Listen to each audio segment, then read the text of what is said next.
తన అతిక్రమములకు పరిహారం నొందినవాడు, తన పాపమునకు ప్రాయశ్చిత్తం నొందినవాడు ధన్యుడు. యెహోవా చేత నిర్దోషి అని ఎంచబడిన వాడు, ఆత్మలో కపటము లేనివాడు ధన్యుడు. క్షమించబడిన తర్వాత ఉంటుంది, ముందు ఉండదు.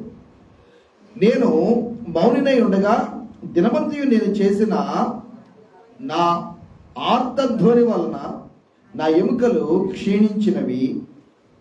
నేను మౌనినై ఉండగానంటే చాలా మంచోడుగా సైలెంట్గా ఉన్నప్పుడు కాదు, పాపం చేసి పాపాన్ని ఒప్పుకోకుండా, పాపం గురించి మాట్లాడకుండా ఉండిపోయినప్పుడు. దివారాత్రులు నీ చెయ్యి నా మీద బరువుగా నుండెను, నా సారము వేసవి కాలమున ఎండినట్టాయను. నా దోషమును కప్పుకొనక నీ ఎదుట నా పాపము ఒప్పుకొంటిని, యెహోవా సన్నిధిని నా అతిక్రమములు ఒప్పుకొందును అనుకొంటిని. నీవు నా పాప దోషమును పరిహరించి ఉన్నావు. పాపము, పాప దోషము. కావున నీ దర్శన కాలమందు భక్తి గల వారందరూ నిన్ను ప్రార్థన చేయదు. నీకు కాదు, చూడండి ఒక్కొక్క లైన్ కూడా చాలా ఇంపార్టెంటే. కావున నీ దర్శన కాలమందు భక్తి గల వారందరూ నిన్ను ప్రార్థన చేయుదురు. విస్తార జల ప్రవాహములు పొరలి వచ్చినను నిశ్చయముగా అవి వారి మీదకి రావు. నా దాగు చోటు నీవే, శ్రమలో నుండి నీవు నన్ను రక్షించదవు.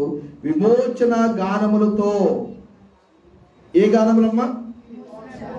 ఏ గానములు? కర్మోజీ గానములు కాదు, శాలేమరాజు గానములు కాదు, సాడ్ సాంగ్స్ కాదు, ఇమోషనల్ సాంగ్స్ కాదు.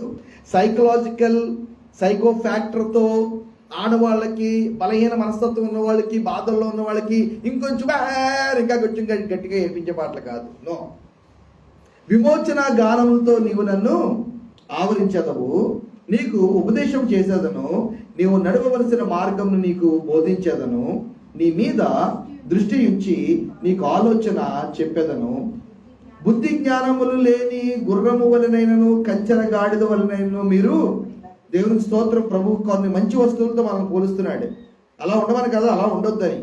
అవి నీ దగ్గరకు తేబడినట్లు వాటి నోరు వారుతోనూ, నీరుతో కాదు వారుతోనూ కళ్ళెంతోనూ బిగింపవలను. భక్తిహీనులకు అనేక వేదనలు కలుగుచున్నవి.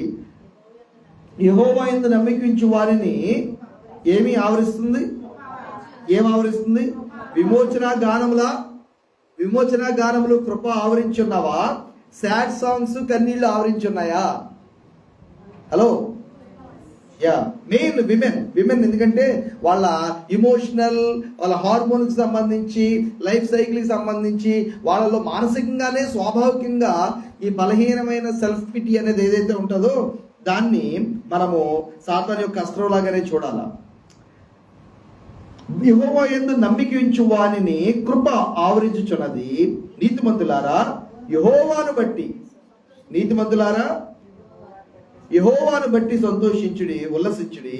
యథార్థ హృదయులారా మీరందరూ ఆనందగానము చేయుడి.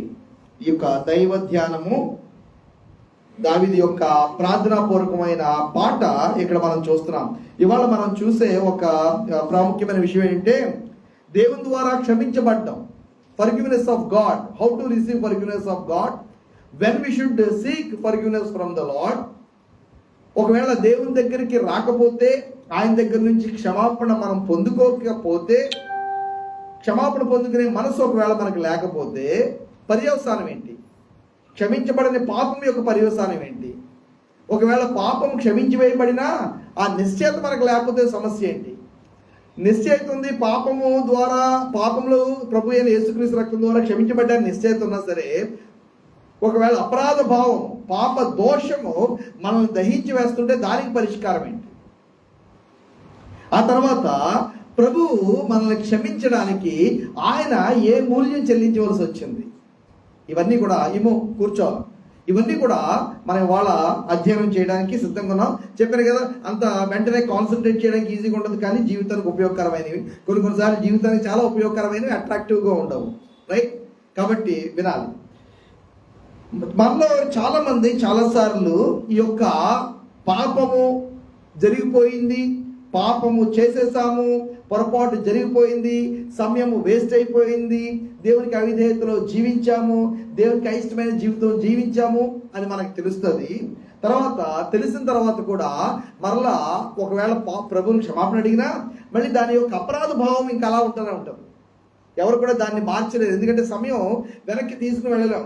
మరలా నేను ఒకవేళ 16వ ఏటకి 12వ ఏటకి 10వ ఏటకి నేను వెళ్ళిపోయి మళ్ళీ ఇప్పుడు నేను ఈ జీవితంలో చేసిన పొరపాట్లు మళ్ళీ చేయకుండా మళ్ళీ చాలా ఆమెక్లాన్ హై స్కూల్లోనూ లేకపోతే అక్కడే చాలా బాగా చదువుకుని టైం వేస్ట్ చేయకుండా, క్లాసులు బంక్ చేయకుండా, క్రికెట్ పిచ్ అవుట్ అయిపోకుండా, లేకపోతే వేరే వేరే ఏదేదో ఎవరితో ఫ్రెండ్షిప్ చేయాలో ఎవరికి ఫ్రెండ్షిప్ చేయకూడదు, ఎవరితో కూర్చోవాలి ఎవరితో కూర్చోకూడదు, ఎవరితో ఏ మాటలు ఇవేవి కూడా లేకుండా ఈ యొక్క హృదయం అనే జీవితం అనే కాగితం మీద పడిపోయిన మరకలు, మచ్చలు, డాగులు, రాతలు, కోతలు ఇవేవి లేకుండా చాలా ప్యూర్గా, చాలా క్లీన్గా నా జీవితాన్ని ప్రారంభించగలిగితే బాగుంటుందని నేను అనుకుంటూ ఉంటాను. మీలో ఎంతమంది అనుకుంటారు అలాగా?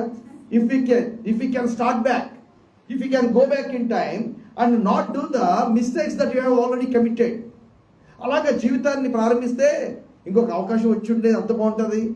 అయితే విచారకరమైన విషయం ఏంటంటే ఈ జీవితంలో అటువంటి అవకాశము రాదు. రెండో జీవితం లేదు. దేవునికి స్తోత్రం, హల్లెలూయా. ఈ జీవితంలో మళ్ళీ వెనక్కి వెళ్ళే అవకాశం లేదు. ఇంకా రెండో జీవితము, రెండో జన్మ లేదు. ఇక ఏ తప్పులు చేసామో, ఏ పొరపాట్లు చేసామో, ఎలాగ సమయాన్ని నష్టపోయామో, ఎలాగ దేవునికి అవిధేయతలో ఎక్కువ కాలం జీవించేసామో, ఎలాగ చేయవలసిన పనులు చేయలేదో, ఎలాగ చేయకూడని పనులు చేసేసామో, ఇదంతా కూడా మరల తిరిగి మనము వెనక్కి వెళ్ళలేము. ఒకే ఒక మార్గము, మనల్ని మనం నిందించుకుంటూ, మనతో ఉన్న వాళ్ళని నిందించుకుంటూ, పరిస్థితులను నిందించుకుంటూ, మన నిర్ణయాలు మనం నిందించుకుంటూ, నేరం మన మీదో, ఇతరుల మీదో, లేకపోతే దేవుడి మీదో మోపేసి తీవ్రమైన అశాంతితో, ఫిర్యాదులతో, కంప్లైంట్స్తో, ముక్కు చీదుతూ, ఈడుస్తూ జీవితాన్ని జీవించేసి అందరినీ నిందించుకుంటూ ఒక నెగిటివ్ స్పిరిట్గా, ఒక నెగిటివ్ వ్యక్తిగా, ఒక కుళ్ళు, కల్మషము, క్షమించని మనస్సు, దేవుని మీద ఆయాసపడే మనస్సు, ఇలాగా జీవితాన్ని ముగించేసుకోవడం. ఇంకొక ఆప్షన్ ఉంది, సూసైడ్. చాలా మంది ఆప్ట్ చేసేది, నా జీవితాన్ని నేను మెస్అప్ చేసేసుకున్నాను కాబట్టి ఇక నాకు మిగిలింది అంటే ఇంకొకటి నా జీవితంలో నేను మరలా తిరిగి ప్రారంభించలేను, నా జీవితము కలగాబలగం అయిపోయింది, చల్లాచెదరైపోయింది, చంద్రవందర అయిపోయింది, నా జీవితంలో నేను తీసుకున్న రాంగ్ స్టెప్స్, రాంగ్ డెసిషన్స్ నా జీవితాన్ని ఇప్పుడు నాకు ఏమాత్రం ప్రశాంతత, ఆనందము, సంతోషము, సహవాసము లేని జీవితంగా చేసినాయి కాబట్టి ఇంకొప్పుడు నా జీవితంలో నేను మరలా తిరిగి ఎలాగ ప్రారంభించలేను కాబట్టి ఈ జీవితాన్ని ఇప్పటికిప్పుడు అర్థాంతరంగా ముగించడమే ఒక మార్గం. అలా భావించే వాళ్ళు కూడా చాలా మంది ఉన్నారు. రెండవది, దేవుని నిందించే వాళ్ళ గురించి చెప్పాను కదా. దేవుని నిందిస్తూ దేవునికి దూరం అయిపోయి, మనుషులు నిందిస్తూ మనుషులకు దూరం అయిపోయి ఈ జీవితమే భారంగా, ఒక శాపంగా తోస్తూ ఉంటుంది.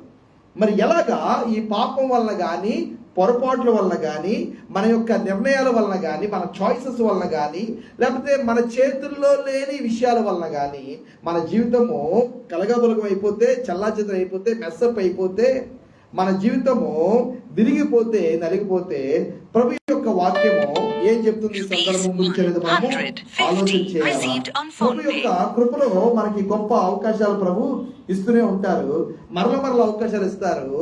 కానీ చాలా సార్లు దేవుని దగ్గరికి మనము రాము.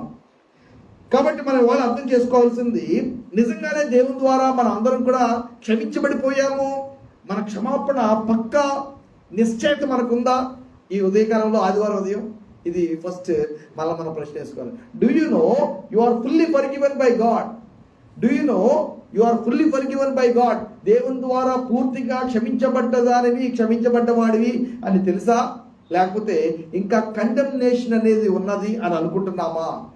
దేవుడు నన్ను ఖచ్చితంగా తీర్పు తీరుస్తాడు, దేవుడు నన్ను ఖచ్చితంగా దోషిగా ఎంచుతాడు అని మళ్ళీ మనం భావిస్తున్నామా? ఒకవేళ క్షమించబడ్డాము అని అంటే పూర్తి నిశ్చయిత ఉండాలి. దేవుడు నన్ను క్షమించాడు, ఇప్పుడు నేను దేవుని బిడ్డని, ఇప్పుడు నేను నీతిమంతురాలని అని పూర్తి నిశ్చయిత ఉండాలా?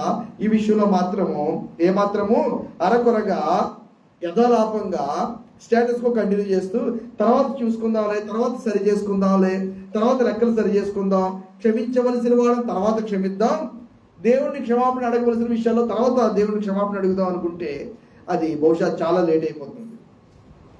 ఇక ఇందులోనే ఇంకొక ప్రాముఖ్యమైన విషయము, మనల్ని మనం క్షమించుకోగలమా? మన జీవితాన్ని మనం క్షమించుకోగలమా? మన నిర్ణయాలు మనం మనం చేసిన తప్పులు పొరపాట్ల వలన నేను నా స్వయంకృతాపరాధంగా నా జీవితం ఇలాగైపోవడానికి నేనే కారణం కాబట్టి నన్ను నేను నిందించుకుంటూ జీవితాన్ని వెళ్ళగక్కేస్తున్నాను. ఇది ఇంకొక ప్రాముఖ్యత. ఇతరులు క్షమించగలరేమో కొన్నిసార్లు, మనం క్షమించలేము. మనం అశాంతి రేగుతూ ఉంటుంది, సమాధానం లేకపోవడం అనేది రేగుతూ ఉంటుంది. నేనే నా చేతులతో నేనే నా జీవితాన్ని నేను పాడు చేసుకున్నాను కాబట్టి నన్ను నేను క్షమించుకోలేను. ఈ అశాంతితో జీవిస్తూ ఉంటాం. ఇదంతా కూడా దేనికి సంబంధించింది అంటే క్షమాపణ పొందుకోవడము, క్షమించడము. క్షమాపణ పొందుకోవడము, క్షమించడము. ఏ క్వశ్చన్ ఆఫ్ ఫర్గివ్నెస్.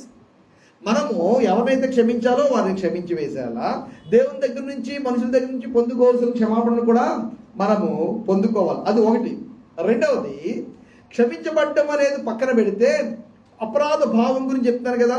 ఆ జరిగిపోయిన తప్పు, ఆ పాపము, ఆ పొరపాటు మనల్ని మరల మన జ్ఞాపకాల్లో ఇబ్బంది పెడుతూ ఉంటే అది అపరాధ భావం అని అంటాం. పాపం వేరు, అపరాధ భావం వేరు. Sin and guilt of sin. అందరూ చెప్పండి, సిన్, గిల్ట్ ఆఫ్ సిన్. ఆ గిల్ట్ ఏంటి? ఖచ్చితంగా లేవద్దనంటే ఖచ్చితంగా లేస్తారు. Right, okay. మనోడు కొంచెం ఏసీ పడదు అనుకుంటా. క్షమించడము, క్షమాపణ పొందుకోవడము ఒక సమస్య అయితే, రెండవది మర్చిపోవడం ఇంకొక సమస్య. ఈ ఫర్గెట్టింగ్, మనం ప్రభు యొక్క సహాయం రెండో విషయంలో కూడా ప్రభు దగ్గర క్షమాపణకి వెళ్ళడంలో ప్రభు యొక్క ఆత్మ సహాయం కావాలి. రెండవది, మన గత జీవితాన్ని మనం మర్చిపోయే విషయంలో కూడా ప్రభు యొక్క సహాయము, ప్రభు యొక్క ఆత్మ సహాయం కావాలి. ఒకవేళ ప్రభు దగ్గర వెళ్ళడానికి, ఫర్గివ్నెస్కి ప్రభు యొక్క ఆత్మ సహాయం లేకపోతే మనం ప్రభు దగ్గర వెళ్ళాం. అడగవలసినట్టుగా క్షమాపణ అడగము, పొందుకోవలసినట్టుగా క్షమాపణ పొందుకోము. అప్పుడు ఆ పాపం యొక్క పర్యవసానం మన జీవితం మీద కనబడుతుంది. అది ప్రమాదమే, అది కూడా డ్యామేజ్ ఉంటుంది. మర్చిపోవలసినట్టుగా మర్చిపోకపోతే, ఆ విషయంలో ప్రభు యొక్క సహాయం కొరకు ప్రభు దగ్గరికి వెళ్ళకపోతే, ఆ పాపము తాలూకు జ్ఞాపకాలు, పొరపాట్ల తాలూకు జ్ఞాపకాలు, చెడు తాలూకు జ్ఞాపకాలు మన జీవితంలో మరల వచ్చి దేవునితో మన ప్రార్థనా సమయాన్ని, మన బైబిల్ స్టడీని, మన సహవాసాన్ని, నలుగురిలోకి రావడానికి, ఒకవేళ మనము మర్చిపోయి ప్రభు నన్ను క్షమించాడన్న జ్ఞాపకంలో, ఆ ధైర్యంలో మనం నడవకపోతే జై జీవితం జీవించడం, ఆరాధన చేయడంలో కూడా ఇబ్బంది పడతాం. క్షమించండి. కాబట్టి రెండు విషయాలు. ఒకటి, క్షమాపణ, ఫర్గివ్నెస్ పొందుకోవాలి. రెండవది, మర్చిపోవడం, మరుపు అనేది ప్రభు ద్వారా ఇవ్వబడాలి. ప్రభు ఆ యొక్క పలక తుడిచివేసినట్టుగా మన మనోఫలకాన్ని, మన మనస్సు అనే పలకని ప్రభు చెరిపివేయాలి, తన రక్తంతో చెరిపివేయాలి. ప్రభు ఆ నూతన ప్రారంభం అనేది మనకి ఇవ్వాలి. ఆ రెండు కూడా చాలా అవసరమే. ఇప్పుడు ఈ రెండింటిలో ఏది నాకు అవసరం అని మీరు అనుకున్నా సరే, ఈ మెసేజ్ 100% కూడా మీ కొరకే ప్రభువు సిద్ధపరిచారు అని నమ్మొచ్చు. Praise Lord. చాలాసార్లు ప్రసంగం చేయడం చాలా ఈజీ, చాలాసార్లు చాలా కష్టం. చాలా ఈజీ ఏంటంటే, మొన్నేమో లవర్స్ డే, ఇక్కడ కాకినాడలో ఒక చర్చిలో ఒక కుర్ర పాస్టర్ ఆ రోజు లవర్స్ డే, తుప్పల్లో పొదల్లోకి వెళ్ళే వాళ్ళందరి గురించి ఆయన ఏమంటాడంటే, ప్రైజ్ గాడ్, మనకు ఒక లవర్స్ డే ఉంది అంటే. ప్రైజ్ గాడ్ అట. ఫిబ్రవరి 14, దేనికి రా బాబు నీకు praise Lord? Praise God, lovers day ఉందా? ఏంటిది? అక్క చెల్లెళ్ళు లేరా? ప్రీ మ్యారిటల్ సెక్స్ దేవుని చిత్తం కానే కాదు. సినిమాల్లో ఎంత గ్లోరిఫై చేసినా, ఫేస్బుక్లో ఎంత గ్లోరిఫై చేసినా, అది ప్రభు ప్రేమకి దీనికి సంబంధం ఉంది. ఈ రోజు ప్రభు ప్రేమ నీకు గుర్తు రావడం ఏంటి? కొంతమందికి లెంట్ వస్తే ప్రభు ప్రేమ గుర్తు వస్తుంది, కొంతమందికి వ్యాలంటైన్స్ డే వస్తే ప్రభు ప్రేమ గుర్తు వస్తుంది. నో, చాలా ఈజీ. మొన్నేమో విమెన్స్ డే అంట. ఉన్నదే 2 జెండర్స్, ఒక ఆడవాళ్ళు, మగవాళ్ళు. మళ్ళీ విమెన్స్ డే ఏంటి? మళ్ళీ విమెన్స్ డే ఏంటి? ఎందుకు ఏంటి విమెన్స్ డే ఏంటి? ఉన్నదే 2 జాతులు కదా భూమి మీద, స్త్రీ పురుషుడు అంతే కదా.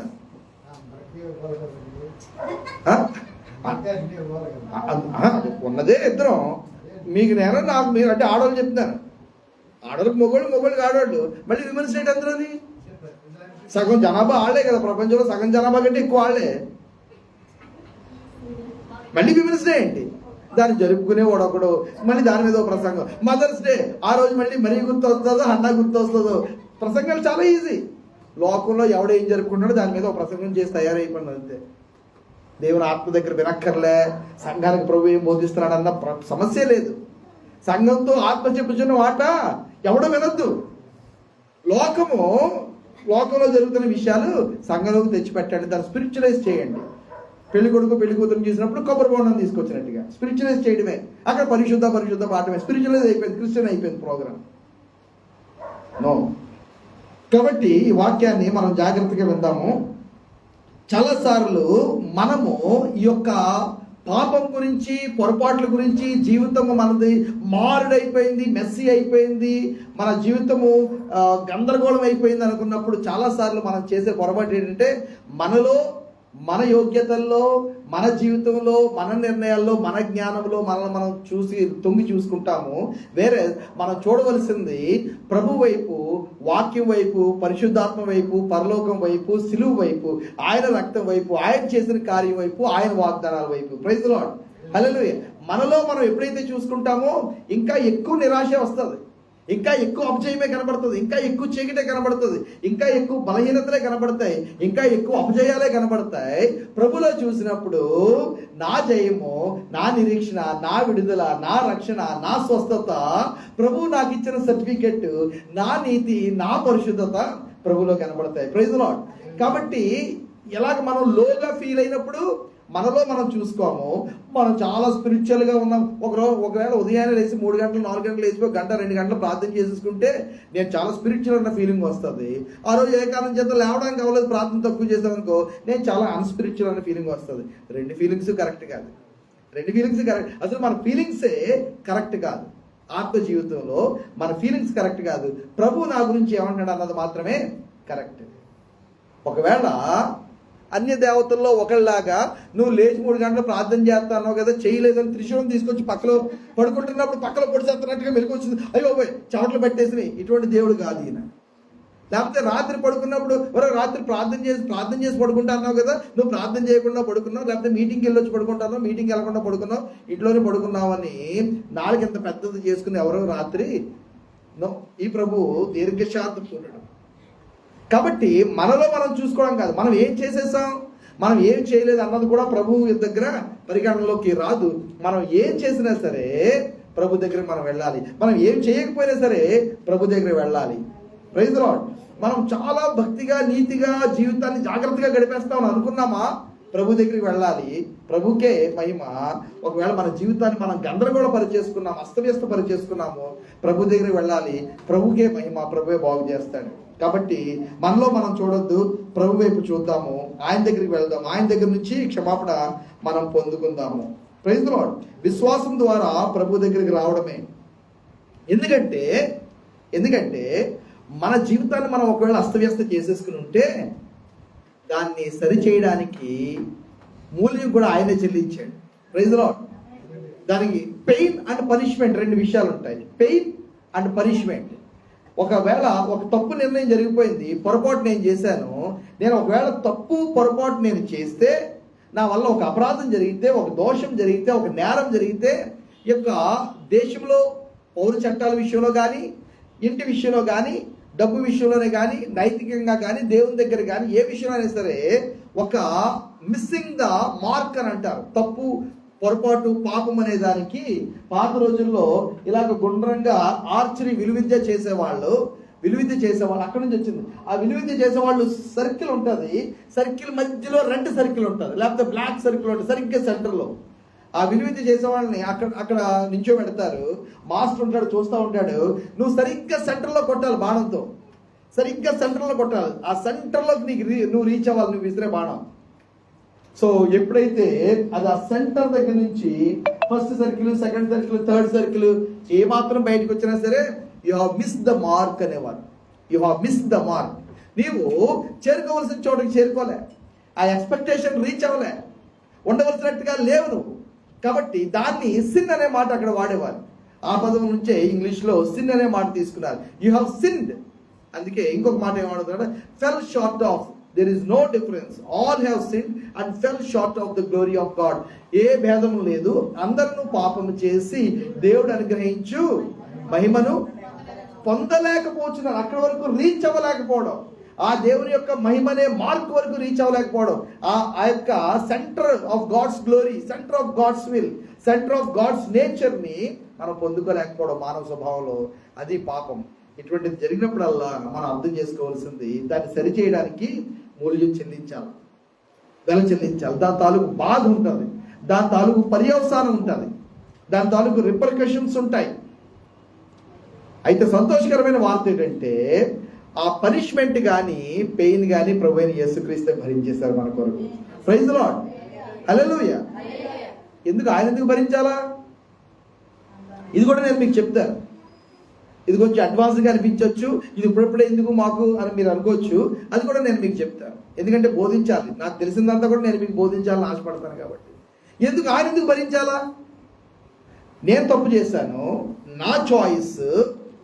నా చాయిస్తో నేను తెలుసో తెలియకో, ప్రభుని తెలియక ముందు, ప్రభు తెలిసిన తర్వాత కూడా మన వల్ల పొరపాట్లు జరుగుతాయి. అయితే నా చాయిస్ ద్వారా నేను తప్పు చేసినప్పుడు అది ట్రాఫిక్ రూల్స్ ఉల్లంఘించడమే కాదు, ఏదైనా సరే మోరల్లో చెప్పాను కదా, ఆ మార్క్ని మనం మిస్ అయినప్పుడల్లా, మాటలోనే మార్క్ మిస్ అయ్యామా? మళ్ళీ దీనికి క్రైటీరియా ఏంటి అంటే ప్రభువే. చాలా సింపుల్ వే. కళ్ళు ఇచ్చిన దేవుడు ఏం చూడాలి, దేన్ని చూడాలి, ఎంతసేపు చూడాలి, ఏ ఉద్దేశంతో చూడాలి, ఏది చూడకూడదని ప్రభువే నిర్ణయిస్తాడు. అది నైతికత. అది మీరినప్పుడల్లా పాపం జరిగినట్టే. ఏది వినాలి అని ప్రభువు కోరుకుని చెవిచ్చాడో ఆ చెవిదాత ప్రభువు, వినికిడి దాత ప్రభు. మనుషులు ఏది వినకూడదు, దేనిని గురించి వినకూడదు అనుకున్నారో అది మనం విన్నప్పుడల్లా, పొరపాటు చెవిలో పట్టడం వేరు, విన్నప్పుడల్లా పాపం జరిగినట్టే. నోరిచ్చాడు ప్రభు, పలానా మాటలు మాట్లాడకూడదు, పలానా వాళ్ళ గురించి ఎప్పుడు ఇలా మాట్లాడకూడదు అని అనుకున్న ప్రభువు, ఆయన మార్క్ని మనం మిస్ అయ్యాం. మన బాణం అక్కడికి వెళ్ళట్లే, ప్రభు యొక్క ఒరిజినల్ ఉద్దేశంలోకి వెళ్ళట్లే. ఆ నోటిని మనం అలా కాక వేరే దానికి వాడినప్పుడల్లా పాపం జరిగినట్టే. సో పాపం అనేది నిర్వచనము చాలా easy to understand. Missing the mark. రెండోది falling short of God's expectation. దేవుడిచ్చిన పనికి, దేవుడిచ్చిన ఉద్దేశానికి భిన్నంగా, దేవుని యొక్క ఎక్స్పెక్టేషన్ భిన్నంగా మన నోరు, మన చెవి, మన కన్ను, మన హృదయము, మన తలంపు, మన ఆలోచనలు, మన ఇమాజినేషన్స్, ఇంక్లినేషన్స్, తలంపుల్లోని ఊహ అంతయు అనే మాట చూస్తున్నాం కదా. మనుషుల యొక్క హృదయంలోని ఆలోచనలో తలంపులు, తలంపుల్లోని ఊహ. Every thought, every inclination of the human heart is evil and wicked in the sight of God. Hello. కాబట్టి ఇక్కడ అతిక్రమములు అనే మాట, అతిక్రమములకు పరిహారము అనే మాట. అతిక్రమములు మనందరం కూడా చేసాము. ఒకవేళ ఎవరైనా సరే, నేను పుట్టినప్పటి నుంచి కూడా ఏ తప్పు చేయలేదని, నేను మార్మల్స్ పొందక్కర్లేదు, దేవుని దగ్గర క్షమాపణకు వెళ్ళక్కర్లేదు అని అంటే, దయచేసి మీరు రండి, ఇక్కడ మీరు ఇక్కడే ఉండాలి, మీరే ప్రసంగం చేయాలి. ఇక్కడ అలాంటి వాళ్ళు ఎవరు ఉండరు. రైట్. మనం అందరం కూడా మన దైనందిన జీవితంలో స్వభావం రీత్యా, ఆలోచన రీత్యా దేవుని యొక్క వాక్యము చెప్తున్నట్టుగా, నాలో పాపము లేదనుకునేవాడు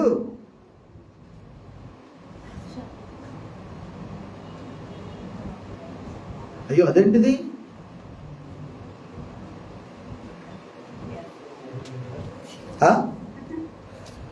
ప్రభువా, యోహాను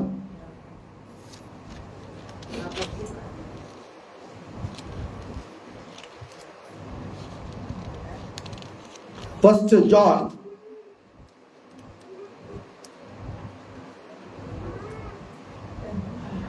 1:8 చూడండి. 1 John 1:8. లేదమ్మా, లేదు. మనము పాపము లేని వారమని చెప్పుకొని ఎడల, మనలో మనమే చెప్పేసుకుంటామో లేదా ఇతరులకు చెప్పేస్తామేమో. చూడండి, మనము పాపము లేని వారమని మనల్ని మనం అనుకుని చెప్పుకుని ఎడల మనలను మనమే, రైట్. 10వ వచనం కూడా చూడండి.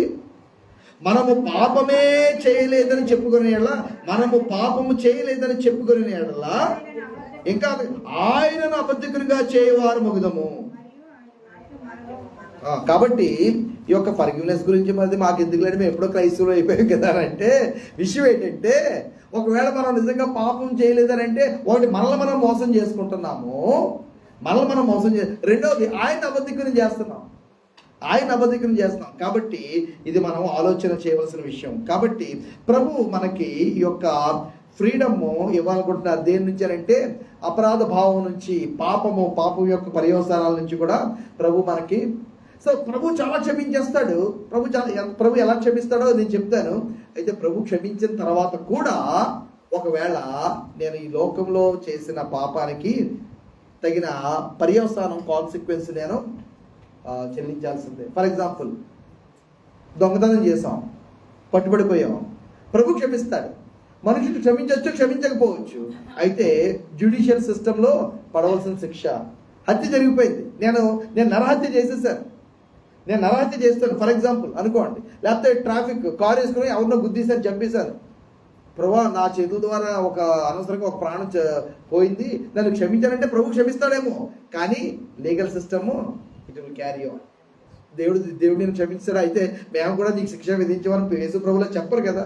కోర్టులు, పోలీస్ స్టేషన్లో ఇవి జరుగుతూ ఉంటాయి. అటువైపు జరగవలసిన నష్టం కూడా జరిగిపోయింది. ఆ కుటుంబము వాళ్ళు కూడా ఎంత కష్టపడుతున్నారో, ఎంత నష్టపోయారో.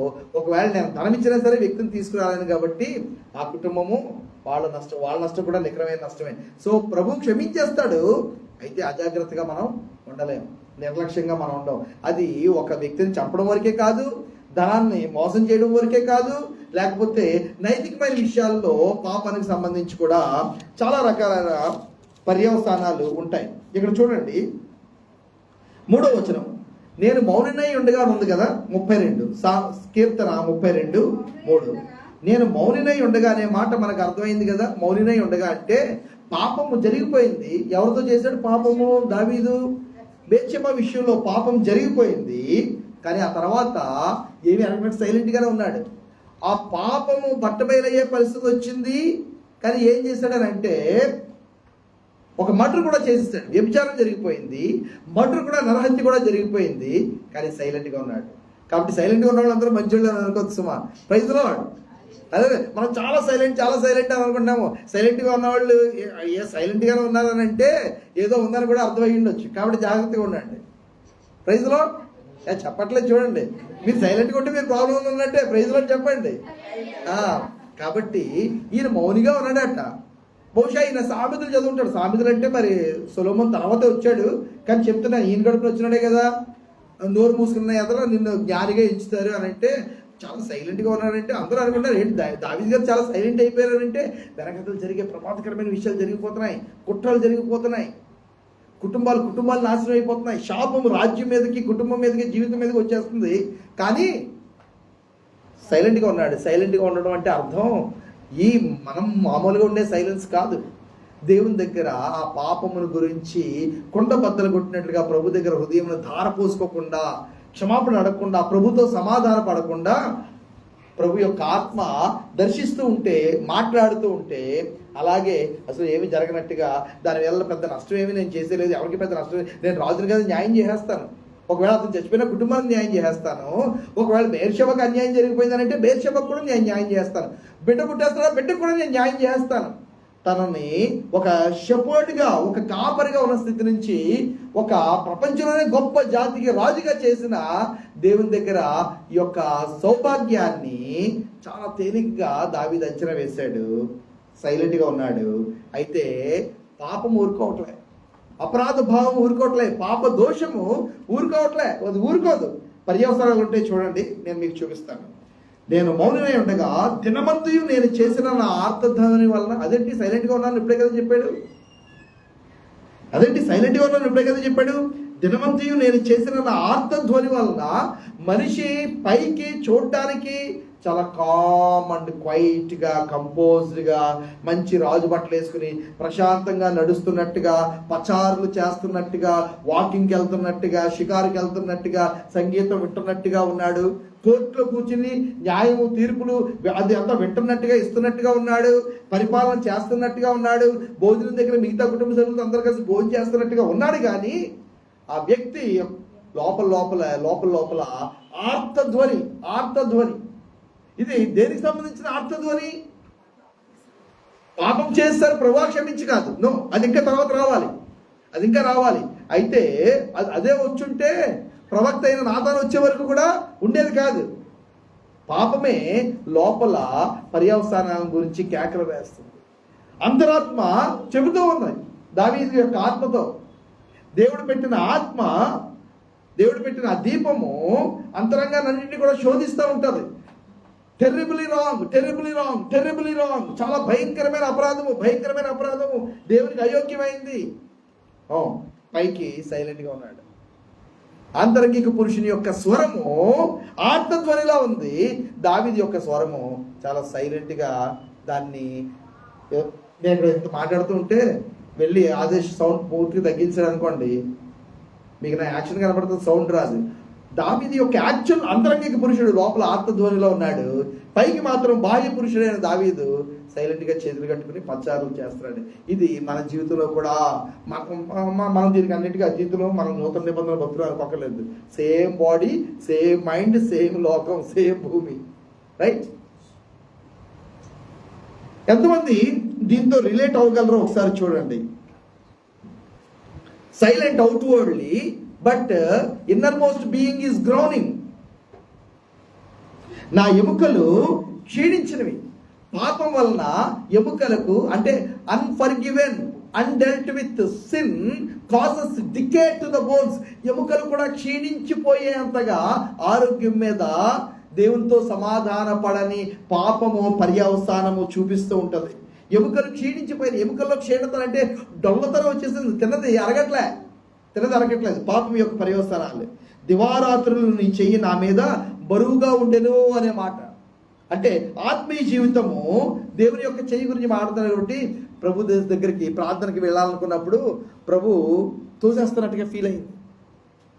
ఆనందం చేసేద్దాం, పాట రాసేద్దాం దేవునికి అంటే ఎవరి కోసం రాస్తాను పాట దేవుడు అడుగుతున్నట్టుగా అయింది. మందిరంకి వెళ్ళిపోదాం అంటే మందిరంలో వెనకాల నిలబడి నువ్వే ముందుకు వెళ్ళిపోయేంత సీన్ లేదు. ఎవరో ఆ యొక్క దేవుని యొక్క చెయ్యి బరువుగా ఉన్నట్టుగా దావీదు ఫీల్ అయిపోతూ ఉన్నాడు. స్పిరిచువల్ లైఫ్లో గ్యాప్ వచ్చేసింది, ఆరాధనలో గ్యాప్ వచ్చేసింది, ఆ జాయ్లో గ్యాప్ వచ్చేసింది, ఫెలోషిప్లో గ్యాప్ వచ్చేసింది.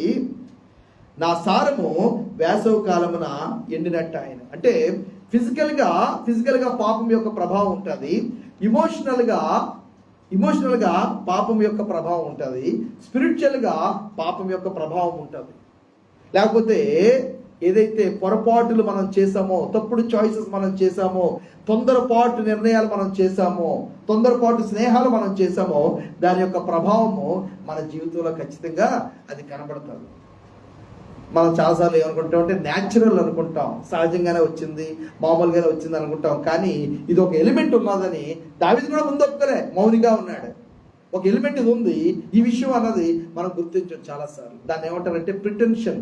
తర్వాత వచ్చేసిందంటే ప్రిటెన్షన్, నటించడం. తర్వాత వచ్చేసి వేషధారణ, హిపోక్రసీ అనేది వచ్చేసింది.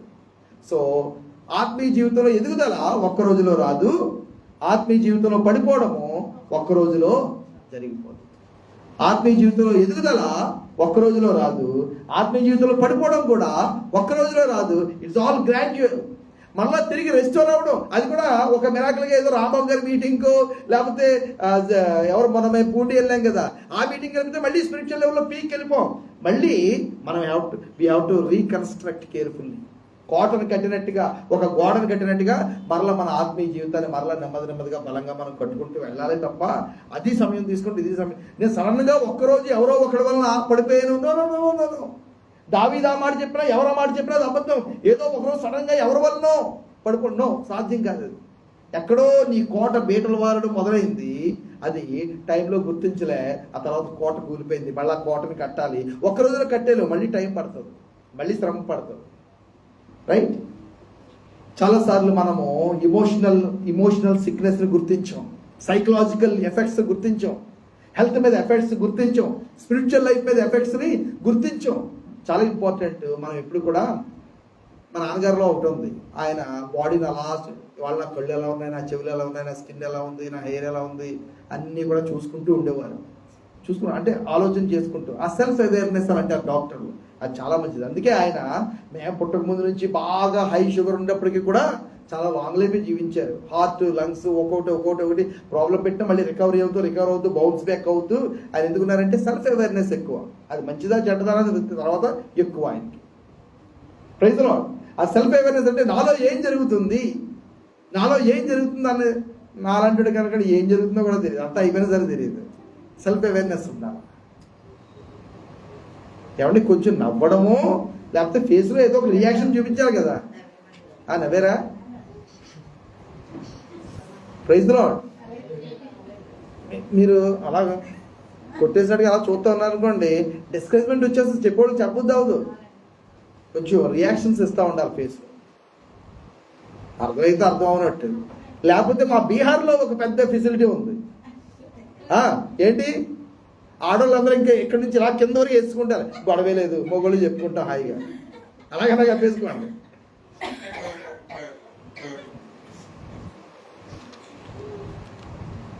చాలాసార్లు అంటే పాపము అని అంటే చాలా పెద్ద పాపము, వాళ్ళు ఏదో చేసిన పాపం వాళ్ళు చాలా పెద్దది, నేను చేసిన పాపాలు చిన్నవిలో కొన్ని చాలా పెద్ద ఉండొచ్చు, చాలా చిన్న ఉండొచ్చు, అందరికీ వెంటనే తెలిసిపోయి ఉంటాయి. కొంతమంది కొంచెం లేట్గా బయటకు పడే ఉంటాయి. ఇందాక చెప్పాను కదా, గొప్ప ఆరాధకుడే గొప్ప సింగరే కానీ పబ్లిక్లో తాగుతూ దొరికిపోయాడు. సో ఇటువంటివి కొన్ని విషయాల గురించి అందరూ మాట్లాడుకుంటారు, కొన్ని విషయాల గురించి అందరూ. సో ఇట్ డజంట్ మ్యాటర్ మనమా వాళ్ళ వీళ్ళ వాళ్ళు కాదు. మన సార్వత్రిక సంఘంలో ప్రతి ఒక్క పరిశుద్ధుడు, ప్రతి ఒక్క దేవుని బిడ్డ, మీరు నేను అందరం కూడా వేదిక ఇటువైపు వేదిక అటువైపు అందరం కూడా ఈ విషయాన్ని ఆలోచన చేయాలి. ఈ విషయాన్ని మనము పక్కాగా పర్ఫెక్ట్గా ప్రభు దగ్గర ప్రతిరోజు కూడా సరి చేసుకుంటూ ఉండాలి. ప్రభు గొప్ప విషయం ఏంటంటే మరలా అవకాశాలు ఇస్తాడు. ఒక గొప్ప దైవజనుడు ప్రసంగం చేస్తూ గాడ్ ఆఫ్ సెకండ్ ఛాన్సెస్ అని చాలా పెద్ద ప్రసంగం చేశాడు. అంతా అయిపోయిన తర్వాత చిన్నపిల్లలు వచ్చి ఆయన దగ్గరికి వచ్చి, సరే వాళ్ళు మీరు చాలా తప్పు చేస్తారండి అని చెప్పి. చిన్నపిల్ల అంటే ఇదంటే ఎంతమంది వచ్చి చాలా మంచి ప్రసంగం చేస్తారు, God of second chances, God of second opportunities. పెద్ద ఉద్యోగం వచ్చింది. ఈ పిల్లలు వచ్చి మీరు తప్పు చేస్తారంటే దేవుడు ఎప్పుడు కూడా ముందుసారి క్షమించేశాడు కాబట్టి ఆయన మళ్ళీ ఫస్ట్ టైమే సెకండ్ టైం కాదన్నది. నేను ఆశ్చర్యపోయాడు. ఆ పిల్లకి అంత థియాలజీ తెలుసు. Praise the Lord. కరెక్టే కదండి. ప్రభు గడిచిన మన పాపాలన్నీ క్షమించేశాడు, మళ్ళీ మనల్ని నీతిమంతులుగా చేశాడు కాబట్టి ఆ మధ్యలో మళ్ళీ మన వల్ల జరిగిన పొరపాటులు, తప్పులు ఏవైతే ఉన్నాయో వాటిని మళ్ళీ ప్రభు క్షమించినప్పుడు మళ్ళీ అది ఫస్ట్ టైమే అవుతుంది. అదే ఆ పిల్లలు చెప్తుంది. ఎందుకంటే ముందు ఈ క్షమించేశాడు. ప్రభు క్షమిస్తే ఎలా క్షమించినట్టారంటే, మన పద్మగారు అప్పు తీర్చేసినా సరే కాగితాలు వెనక్కోకుండా దాచుకుని అతను చనిపోయాడు పాపం. వాళ్ళ ఆవిడ ఇదిగో మీ కాగితాలు నా దగ్గర ఉన్నాయి కాబట్టి ఇంకా డబ్బులు ఇవ్వాలన్నట్టుగా కూర్చున్నది. ప్రభు క్షమించినప్పుడు అలా క్షమించడు, నడి సముద్రంలో వేసేస్తాడు. అంటే మళ్ళీ తీసి చూసి మళ్ళీ జ్ఞాపకం చేసే ఉద్దేశమే లేదనమాట. మన రుణమంతా, మన తప్పు, మన అపరాధం అంతా కూడా ప్రభు ఏం చేస్తాడు, నడి సముద్రంలో వేస్తాడంటే అర్థం ఏంటంటే మనం ప్రభు క్షమించమన్నప్పుడు ఇంకా మళ్ళీ ప్రభువుకి దాంతో పనే లేదు. Praise the Lord. కాబట్టి మళ్ళీ మన ప్రభుని మన జీవితంలో వెళుతూ ఉండగా పొరపాటు జరిగింది, తప్పు చేశాము, మరలా క్షమించమన్నప్పుడు ఫస్ట్ టైం పాపం చేసినట్టే ప్రభు పరిగణిస్తాడు, మళ్ళీ క్షమిస్తాడు. అక్కడ సెకండ్ ఛాన్సెస్ కాదు, every time new chance. Praise the Lord. అలాగే మన జీవితంలో మళ్ళీ ఇంకొకటి కూడా సత్యమే, కేవలం సెకండే కాదు, 1000, 10,000 ఛాన్స్ కూడా ప్రభు ఇవ్వగలడు. ఆ ప్రభు యొక్క కృప, ప్రభు యొక్క కనికరము అంత గొప్పవి. తర్వాత ఇంకొక ఎలిమెంట్ దీనిలో నుంచి నేను చెప్తాను. 2000 సంవత్సరాల క్రితం కదా ప్రభు మన కొరకు ఆయన మన పెయిన్, మన పనిష్మెంట్ ఆయన మోసాడు, తీసివేశాడు కదా. నేను ఇప్పుడు మారు మనసు పొందేశాను, విశ్వాసం అయిపోయాను, భక్తిపరుని అయిపోయాను, ప్రార్థనాపరుని అయిపోయాను. రేపు లేకపోతే ఒక 10 సంవత్సరాల తర్వాత నేను మళ్ళీ పాపం చేస్తే నాకు ఫర్గివ్నెస్ ఉందా అని అంటే ఉంది. ఎందుకంటే ఆయన చనిపోయి నా కొరకు ప్రాణం పెట్టిందే 2000 సంవత్సరాల క్రితం.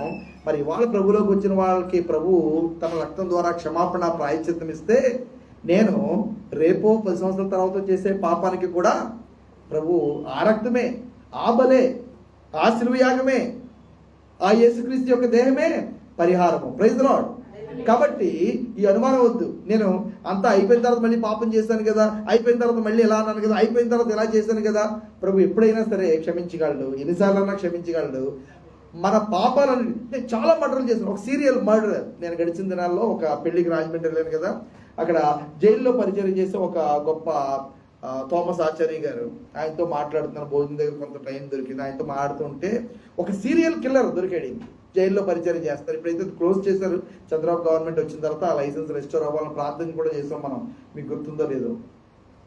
ఆ సీరియల్ కిల్లర్ నేను 7 మర్డర్లు చేస్తాడంట.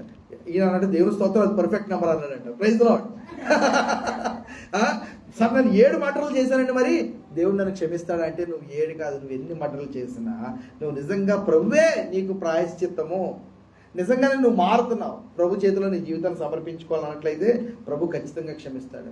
ముందు నుంచి మా వాళ్ళు క్రైస్తవులండి, మా ఊర్లో అదండి చర్చ్ అండి, అది ఏమైనా సరే ప్రభు క్షమిస్తాడు.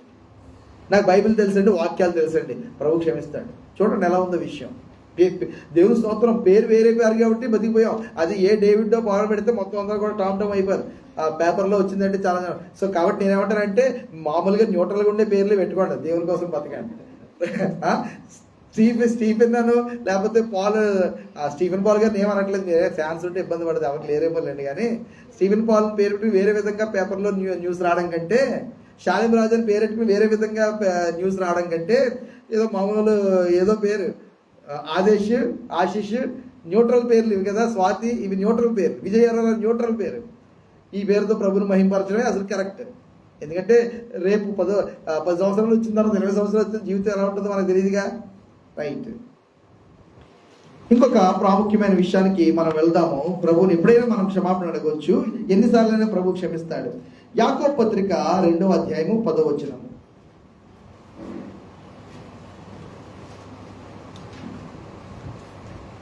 చిన్న పాపమే కదా, నేను నీలాంటి పాపిని కాదు అని ఎవరైనా అనుకున్నారనుకోండి, ఎవరైనా చూసి నేను అలాంటి పాపం చేయలేదు, పేపర్లో వచ్చేసే పాపం ఏం చేయలేదు అని ఒకవేళ ఎవరైనా అనుకుంటే ఈ వాక్య భాగము మనలాంటి వాళ్ళకి. జేమ్స్ 2:10, యాకోబు పత్రిక 2:10.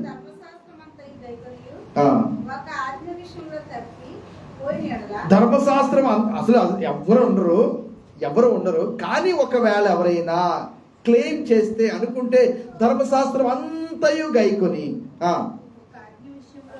కానీ ఒక్క ఆజ్ఞ విషయంలో తప్పిపోతే ఆజ్ఞలన్నిటి విషయంలోనూ అపరాధి యగును. కాబట్టి ఎవరు అపరాధులు గారు? అందరం పాడదాం, అపరాధిని. రైట్, అందరం పాడాలి. ధర్మశాస్త్రం అంతా గైకొన్నాము. చూడండి ప్రభు దగ్గర అంటే హ్యూమన్ స్టాండర్డ్ ప్రభు ఎంత ఉన్నతంలో పెట్టాడనంటే, ప్రభు అయిన యేసుక్రీస్తుకి తప్ప ఎవ్వరికి కూడా తమ యొక్క సొంత శక్తి, సొంత బిహేవియరు, సొంత డిసిప్లిన్, సొంత ప్రార్థనా బలంతో ఇది సాధ్యం కానే కాదు. కేవలం ప్రభు యొక్క కృప వల్ల మాత్రమే సాధ్యం. అంతలాగా ప్రభు హ్యూమన్ స్టాండర్డ్ని పెట్టేశారు. ధర్మశాస్త్రం అంతా కూడా గైకొన్నారు. ఒక్క ఆజ్ఞ తప్పితే మళ్ళీ మొదలుకు వచ్చిందట అంతా కూడా. ఎవరన్నా పేకలతో మేడ కట్టడానికి ఏమన్నా ప్రయత్నం చేశారా? అంతా చేసిన తర్వాత మా అన్ని లాంటి వాళ్ళు ఎవడో వచ్చి ఉఫ్ అనేవాడు. ఇంకా ఎంత కొట్టినా అంత దెబ్బలాడినా మళ్ళీ మొదలెట్టడమే కావాలని మొత్తం అంతా కూడా మళ్ళీ ఏం చేయాలా? మళ్ళీ మొదలు పెట్టాలి. సో ధర్మశాస్త్రం అంతా కూడా నేను పాటించేశాను, కానీ ఎవరికీ తెలియని ఎవరో చూడండి ఒక విషయంలో నేను తప్పిపోతే ఇప్పుడు నేను గర్విస్తున్న మొత్తం అన్ని చేస్తాను అనుకున్నా అన్ని కూడా మళ్ళా 0 నుంచి వచ్చాను, మళ్ళీ 0 నుంచి మొదలు పెట్టవలసిందే.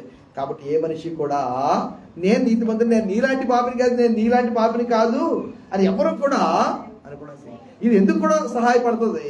సంఘంలో ఎవరైనా తప్పిపోతే, ఎవరైనా ఒక బ్లాటెంట్ సిన్లో పడిపోతే, ఎవరైనా బహిర్గతం అయిపోయిన ఒక పాపంలో పడిపోతే మనం వాళ్ళ పట్ల సానుభూతి కలిగి ఉండడానికి ప్రభు మనకు నేర్పిస్తున్నాడు.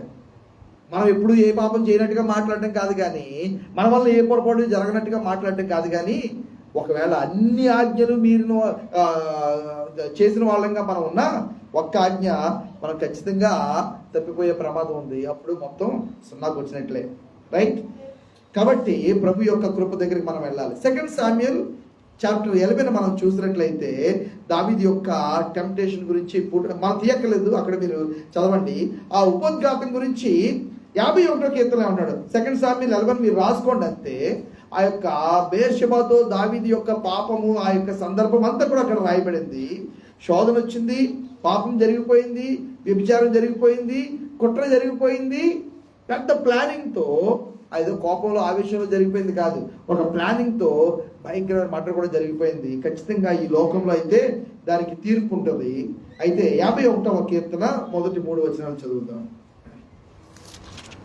51వ కీర్తన మొదటి 3 వచనాలు.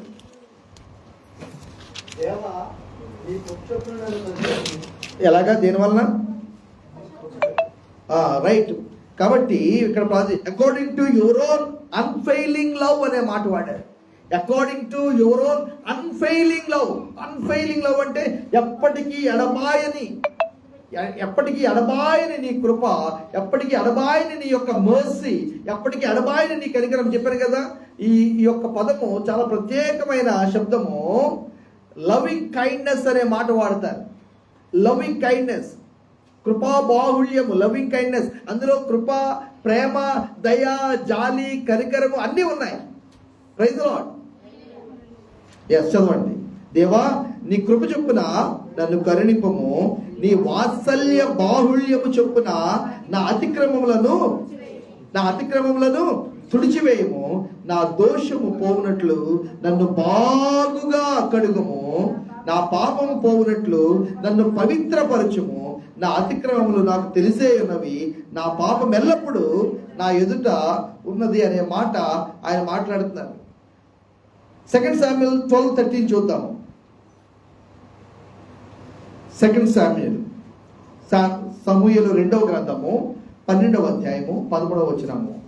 ప్రభు దగ్గరికి వచ్చినప్పుడు ఆయన ఈ కీర్తన అయితే పాడుకోవడానికి రాసినట్టుగా ఉన్నట్టుగా ఉందేమో కానీ యాక్చువల్గా ఆ దావీదు మారు మనసు పొందుతున్నప్పుడు, ప్రభు దగ్గర క్షమాపణకు వస్తున్నప్పుడు ఆయన ఎలా వచ్చాడో చూద్దాం. 11వ వచనం. నేను పాపము చేసినని నాతానుతో అనగా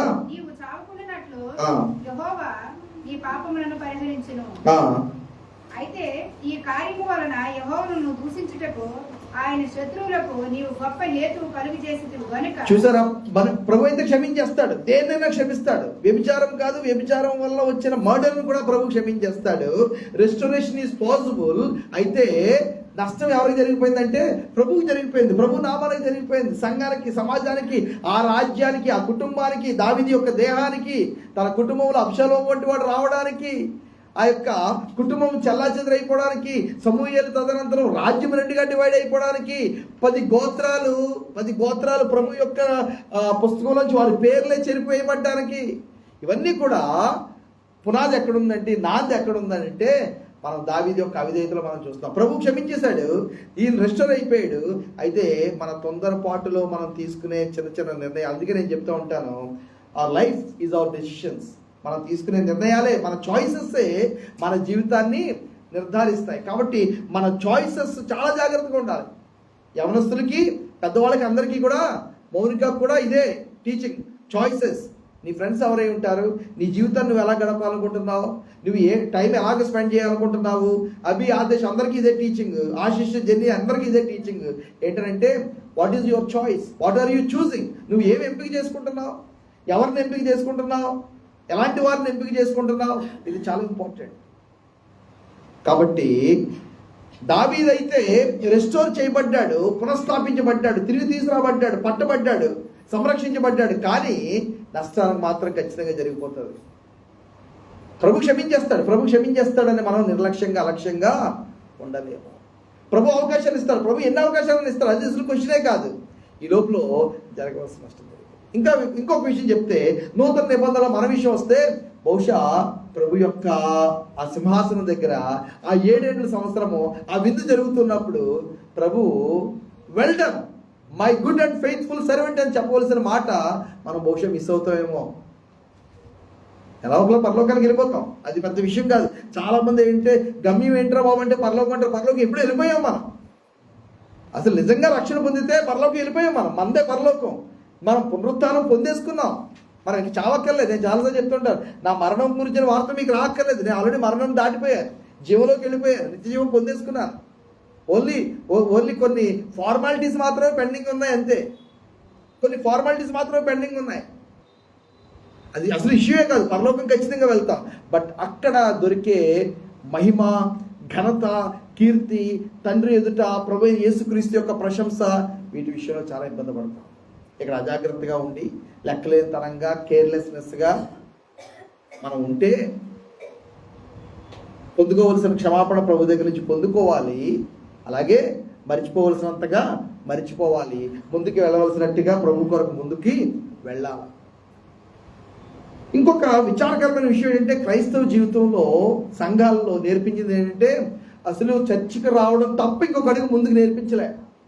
ఈ గడిచిన 30-40 సంవత్సరాల క్రైస్తవ్యాన్ని నేను చూస్తున్నాను. 30-40 సంవత్సరాలు చర్చికి కరెక్ట్గా రెగ్యులర్గా టైంకి రావడం తప్ప ఇంకొక అడుగు క్రిస్టియానిటీలో ముందుకు తీసుకుని వెళ్ళలేదు సంఘాలను. ఎక్కడ సంఘాలను సార్, నేను నాకు తెలిసిన సంఘాలు అది శ్రీకాకుళం కాదు, వైజాగ్ కాదు, రాజమండ్రి కాదు, కాకినాడ కాదు, చాలా చోట్ల, హైదరాబాద్ కాదు, బెంగళూరు కాదు, టైంకి చర్చి కరెక్ట్గా వచ్చేసి దశంభాగాలు, మహా అయితే దశంభాగాలు కరెక్ట్గా ఇచ్చేస్తే ఇంకా క్రిస్టియానిటీలో 10 డిగ్రీలు వచ్చేసినట్టుగా, 10 డాక్టర్లు వచ్చేసినట్టుగానే సంఘము పాస్టర్ గారు ఫీల్ అయిపోతున్నారు. ఇది మోసం. అది ప్రభు కొరకు పనికిరాని క్రైస్తవ జీవితము. ప్రభు కొరకు జీవితంలో ఏమీ చెయ్యని, ప్రభు కొరకు జీవితంలో ఏమి చెయ్యని క్రైస్తవ జీవితము వట్టి సున్నా. అసలు ప్రభు మనల్ని కాపాడి రక్షించి సజీవులుగా ఉంచి మన ప్రార్థనలన్నీ విని మనకు అవసరమైనప్పుడల్లా స్వస్థత ఇచ్చి మనకు చదివిచ్చి సర్టిఫికేట్ ఇచ్చి డిగ్రీ ఇచ్చి ఉద్యోగం ఇచ్చి జీతం ఇచ్చి కుటుంబం ఇచ్చి పిల్లల్ని ఇచ్చింది అంతా కూడా అద్దెల్లో సొంతిల్లో అది దాని యొక్క ఎఫర్ట్ చేసే భాగ్యం ఇచ్చింది అంతా కూడా ప్రభు కొరకు ఏదైనా చేస్తామేమోని. వేరే అది మాత్రము సంఘాలలో పెద్ద సున్నా. దాదాపు ఎవరో కానీ ప్రభు కొరకు ఏదైనా చేయాలని ఆసక్తి ఉన్న వాళ్ళు ఉండరు. ఒక 1000 మందిలో, ఒక 100 మందిలో ప్రభు కొరకు ఏదైనా చేయాలని ఆసక్తి ఉన్న వాళ్ళని ఎంతమంది తయారు చేస్తారు? కాబట్టి క్షమించి వేయబడడం, పరలోకానికి వెళ్ళిపోవడం గొప్ప విషయం కాదు. కాన్సిక్వెన్సెస్ చాలా ఉంటాయి మన జీవితంలో. మన చాయిసెస్ యొక్క కాన్సిక్వెన్సెస్ చాలా ఉంటాయి. కాబట్టి చాలా జాగ్రత్తగా మన యొక్క జీవితాన్ని మనము లీడ్ చేయాలి. రైట్. ఈ యొక్క పాపం యొక్క దోష భావన, దానివల్ల ఫిజికల్గా, ఇమోషనల్గా, స్పిరిచువల్గా మనకి ప్రాబ్లం వస్తుంది అన్న విషయం మనం చూసాము. తర్వాత వచ్చే చాలా సిక్నెసెస్ సైకోసోమాటిక్ డిసీజెస్ అంటారు. ఎంతమంది విన్నారు? సైకోసోమాటిక్ డిసీజెస్ అందరూ చెప్పండి. సిక్నెస్ రావడం ఒకటి, తర్వాత ఇమాజిన్డ్ సిక్నెస్ ఒకటి. అందరూ చెప్పండి. Sickness and imagined sickness. Imagine sickness అంటే నాకేదో రోగం ఉందని ఫీల్ అయిపోతూ ఉండడం, ఊహించేసుకోవడం. నిజంగానే అనారోగ్యం ఉందా? అనారోగ్యాన్ని ఊహించుకుంటున్నారా? నిజంగానే ప్రాబ్లం ఉందా? పొరపాటు లోపం ఉందా? లేకపోతే లోపము ఉన్నట్టుగా ఊహించేసుకుంటున్నారా? చాలా వరకు మళ్ళీ ఊహలే, భ్రాంతి, భయము, ఆందోళన. అది బేస్లెస్, నిరాధారమైన భయాలు. కేవలం కాలు నొప్పి వస్తే చాలు. ప్రతి కాలు నొప్పి వెరికోస్ వెయిన్స్ కాదు, ప్రతి తలనొప్పి ట్యూమర్ కాదు, ప్రతి కడుపు నొప్పి క్యాన్సర్, అల్సర్ కాదు. కానీ మనుషులు ఏంటంటే తెలుసా, ఇదంతా కూడా ప్రభుతో సరిగ్గా లేని వాళ్ళు, మరణ భయంతో పట్టి పీడించబడుతున్న వాళ్ళు చాలాసార్లు సాతానుకు ఒక ట్రాప్గా తయారైపోతూ ఉంటారు. Sickness is there. సిక్నెస్ రావచ్చు, చాలా కారణాలతో రావచ్చు. బట్ ఇమాజిన్డ్ సిక్నెస్ ఊహించేసుకుని భయప్రాంతానికి గురైపోయి తొందరపడిపోయి ఇంట్లో తొందర పెట్టేసి లక్షలు ఒకవేళ హాస్పిటల్కి వెళ్ళిపోతున్నాయా? మీరు సాతాను యొక్క ట్రాప్లో ఉన్నారు. పాపమే ఏలుబడి చేస్తుంది, అక్కడ చీకటే ఏలుబడి చేస్తుంది. అర్థం చేసుకోవాలి. చాలా కుటుంబాలు ఆ విధంగా ప్రభుతో సరిగ్గా జీవించట్లేదు. ప్రభుతో సరి చేసుకోవడం పోయి లక్షలు ఖర్చు పెట్టి అప్పుల్లోకి వెళ్ళిపోతే నీకు మనశ్శాంతి రాదు. ముందు రావాల్సింది నీకు ప్రభుతో శాంతి, సమాధానం. అది రాకుండా నువ్వు లక్షలు ఖర్చు పెట్టేసి అప్పుల్లోకి వెళ్ళినా లక్షలు అయిపోతాయి తప్ప, కుటుంబం అప్పులు పాలైపోతుంది తప్ప. సరే, అప్పుడప్పుడు తలనొప్పి ఏదైనా రావడం ఓకే. అలాగే పన్నునొప్పి అంటే నాకు తెలియదు, ఇప్పటికి వచ్చాను, పన్నునొప్పి కూడా వచ్చింది. Right, okay. ఆల్మోస్ట్ దగ్గరికి 50 వస్తున్నప్పుడు ఇప్పుడు ఒకసారి తలనొప్పి ఎప్పుడో వచ్చింది, మళ్ళీ తలనొప్పి. అందరూ జనాలు నాకు తలనొప్పి అని అంటూ ఉంటారు. నేను అనుకుంటే తలనొప్పి అంటే అలా ఉంటుంది అనుకునేవాడిని. అది తెలిసింది, కొంచెం ఏదో రాసుకోవాల్సి వచ్చింది. ఆ రోజు ప్రైజ్ ది లార్డ్, హల్లెలూయా. చాలాసార్లు కారణం ఏంటో తెలియకుండా కంటిన్యూగా తలనొప్పి అలాగే ఉంటుందా? ఒంట్లో ఏదో భారంగా ఉన్నట్టుగా, ఒంట్లో ఏదో అలసటగా ఉంటున్నట్టుగా ఉంటుందా? ఓపిక లేనట్టుగా, ఆసక్తి లేనట్టుగా ఉంటుందా? అసలు ఏ పని చేయడానికి, అక్కడికి వెళ్ళడానికి, దేనికి కూడా ఇంకా తింటూ అంటే అంత బాగానే ఉండి వేరే అదర్వైజ్ ఏమి సిక్నెస్ లేకుండా నీరసం ఎందుకంటున్నారు? ఇది ఒక అన్ఫర్గివెన్ ఒక స్పిరిట్. ఏదైతే క్షమించబడలేదో, ఏదైతే క్షమించబడవలసిందో క్షమించబడలేదో దానివల్ల కూడా అయ్యుండొచ్చు సైకోసోమాటిక్ డిసీజెస్ అని చెప్తున్నారు. మానసిక రోగాలు, రుగ్మతలు, ఆర్థరైటిస్ అంటారు. ఈ యొక్క ఎముకల్లో ఆర్థరైటిస్ దేనికి సంబంధించింది? ఆర్థరైటిస్ బోన్ సంబంధించింది. ఆ ఎముకల్లో క్షీణత అన్నారు కదా, అదే అన్ఫర్గివ్నెస్. చాలాసార్లు ఎవరన్నా క్షమించవలసిన వాళ్ళని క్షమించకపోతే ఎముకలు నొప్పి పెడతా ఉంటాయి, ఎముకలు నొప్పి పెడతా ఉంటాయి, మెడ నొక్కి పెట్టేస్తూ ఉంటుంది, గోడ పట్టేసినట్టుగా ఉంటుంది, మెడ ఎవరో నలిపేస్తున్నట్టుగా ఉంటుంది. రైట్? ఇవన్నీ కూడా మనం అర్థం చేసుకోవాలి. పాపం యొక్క అపరాధ భావము రెండింటికి కూడా ప్రభువైన యేసుక్రీస్తు మాత్రమే. స్పిరిచువల్గా కూడా ఈ ప్రాబ్లం ఉంటుంది కదా. ఏంటి? దేవుడి నుంచి దూరం అయిపోతాం, ప్రార్థనకు దూరం అయిపోతాం, వాక్యానికి దూరం అయిపోతాము, ప్రార్థనా సహవాసానికి దూరం అయిపోతాము, ఆనందం ఉండదు. ఇంకొకటి, స్పిరిచువల్గా పాపము ఫర్గివ్నెస్ అనేది దేవుని దగ్గర నుంచి మనం ఇంకా పొందుకోకపోతే ఆ పొందుకోని స్టేజ్లో ప్రభు యొక్క బిడ్డల మధ్యలోకి రాలేము, చర్చిలోకి రాలేము, సిగ్గుపడిపోతూ ఉంటాం, వెనకాతలే ఉండిపోతూ ఉంటాం, ముందుకు రాలేము. ఇది మనం పరిష్కరించుకుంటూ ఉండాలి, ఆలోచన చేసుకోవాలి. సెల్ఫ్ అవేర్నెస్ అని చెప్పాను కదా, మన ఆత్మీయ జీవితాన్ని మనమే పరిశీలించుకుంటూ ఉండాలి. ఎందుకు ప్రభు కొరకు నిస్సిగ్గుగా బయటకు రాలేకపోతున్నాం? ఎందుకంటే ఒక రహస్య పాపము, పరిష్కరించబడిన పాపము, ఒప్పుకోని పాపం, విడిచిపెట్టని పాపము, ఇంకా క్షమించబడని పాపం ఉంది కదా. అప్పుడు ఏమవుతుంది అంటే మనము దేవుడిలో ఆసక్తిని కోల్పోతాం, ఆనందాన్ని కోల్పోతాము. అందుకే restore unto me the Joy of your salvation అనే మాట ఆయన ప్రార్థన చేస్తూ ఉన్నాడు. Restore unto me the Joy of 51:10. దేవా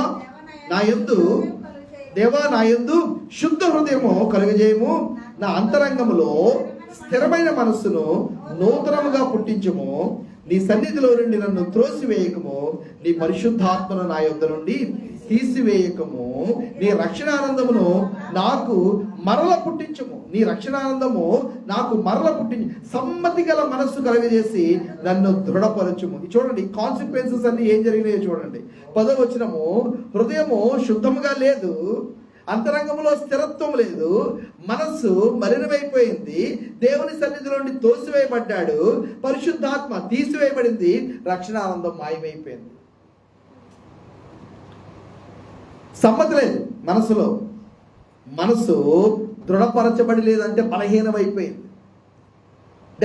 డెస్టిట్యూట్ అయిపోయింది అనమాట. ఎవరు వచ్చి ఏ మాట అన్నా సరే ఇంకా కుదేలైపోవడమే, కోల్పడిపోవడమే, చంచలమైపోవడమే, భయపడిపోవడమే, ఆందోళనే, లేకపోతే ఏడ్చేయడమే. చాలా ఇంకా ప్రతి చిన్నదానికి ఇమ్మీడియట్ అండ్ గ్రేట్ రియాక్షన్స్. అది దృఢమైన మనస్సు కాదనమాట. ప్రతి చిన్నదానికి ఓవర్గా రియాక్ట్ అవ్వడము, లేకపోతే ఏడ్చేయడము, బలహీన పడిపోవడము, కంగారు పడిపోవడం, ఆందోళన పడిపోవడము. ఇది గడిచిన రోజుల్లో మీకు చెప్పలేదు, ఒక ఆదివారం చాలా పెద్ద డిజాస్టర్ జరిగిపోయింది ఇంట్లో. నేను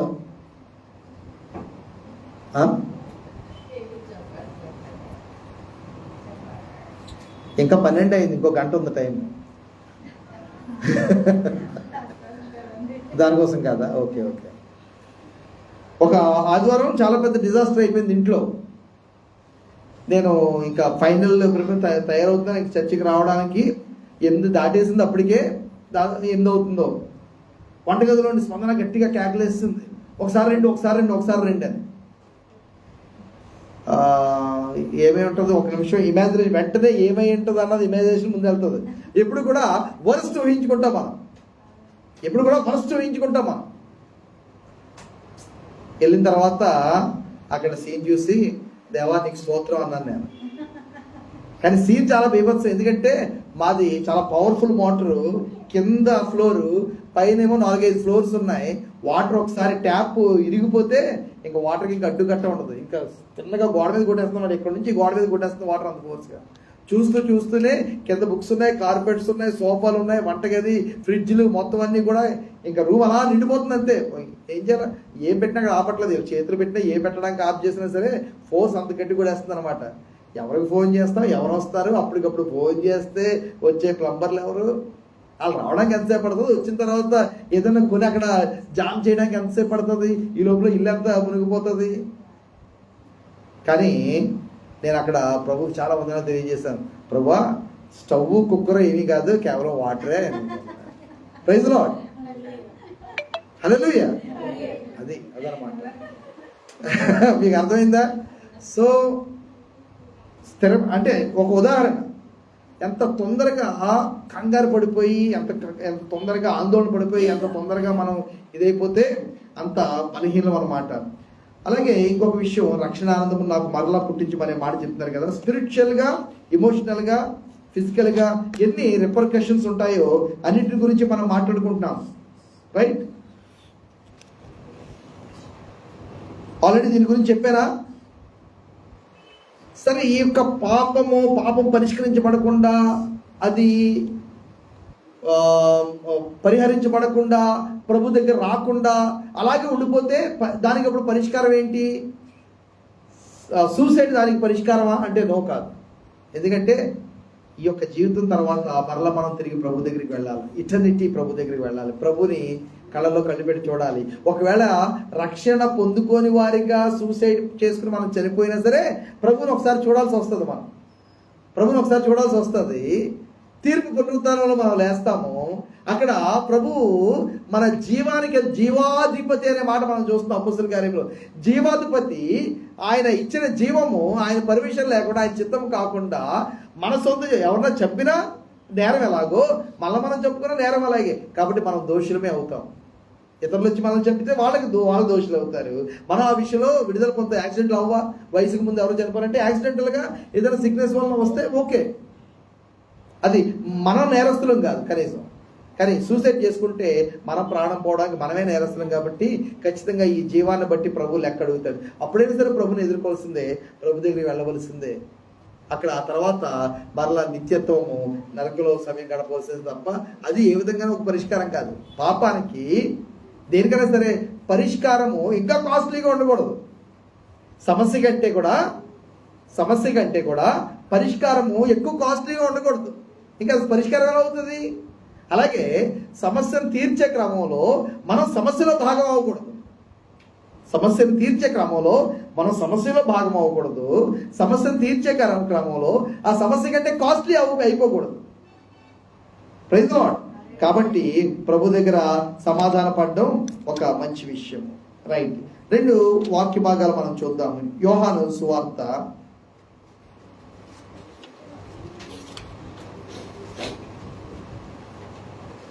3వ అధ్యాయము 36వ వచనం. యోహాను సువార్త 3వ అధ్యాయము 36వ వచనం. రైట్. ఏంటి అంటే ఒక any number of times you go to God, there is only one condition. కుమారుని యందు విశ్వాసం ఉంచువాడు నిత్య జీవం గలవాడు. ఒక ప్రొవిజన్ ఇక్కడ ప్రొవిస్తున్నాడు కదా. ఎనీ నెంబర్ ఆఫ్ టైమ్స్ మనము ఇతరులు కూడా ఈ వాక్యంతో మనం ఎంకరేజ్ చేయాలి. మనం కూడా ఎంకరేజ్మెంట్గా దీన్ని తీసుకుందాము.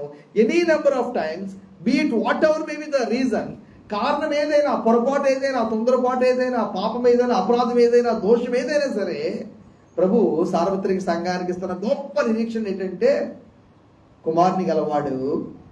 ఎవరైతే ప్రభు అయిన యేసుక్రీస్తు దగ్గరికి వస్తారో, ఆయనను క్షమాపణగా చూస్తారో, ఆయన పరిష్కారంగా చూస్తారో, ఆయన ఒక మార్గంగా చూస్తారో. రెండో మాట కూడా అక్కడ చెప్పారు. రెండోది ఏంటండి? కుమారునికి విధేయుడు కానివాడు జీవము చూడడు. రైట్. 2 మాటలు అక్కడ ఉన్నాయి. ఒకటి, ఎవరైతే కుమారునికి విధేయత చూపిస్తారో, ఆయన నా కొరకు వచ్చాడు, నా కొరకు శిలువ మీద మరణించాడు, నేను పాపిని కాబట్టి నా పాపం కొరకే ఆ ప్రభుని నేను అంగీకరిస్తున్నాను, జీవం గలవాడిని, నేను జీవాన్ని చూస్తాను. ఎవరైతే కుమారునికి విధేయుడు కాడో, ప్రభు ఇంక నువ్వు కూడా నన్ను క్షమించలేవు. నో. మీకు అర్థమైందా? ప్రభు ఇంక దేవుడు కూడా నన్ను క్షమించడు, ఇక దేవుడు రక్తం కూడా నన్ను కడగలేదు, ఇంకా దేవుడు కూడా నన్ను పరలోకం రానివ్వడు. నో. అది దేవుని క్యారెక్టర్ మీద మనం ఏం చేస్తాం? తలుపు వేసేస్తాం. నో. ఎవరైతే ప్రభువుని మనము అంగీకరిస్తామో, కొలస్సియన్స్ 1:15, కొలస్సీలకు రాయబడిన పత్రిక 1వ అధ్యాయము 15వ వచనం. కొలస్సియన్స్ 1:15. యేసుక్రీస్తు ఆయన అదృశ్య దేవుని స్వరూపమై సర్వ సృష్టికి ఆది సంభూతుడై ఉన్నాడు.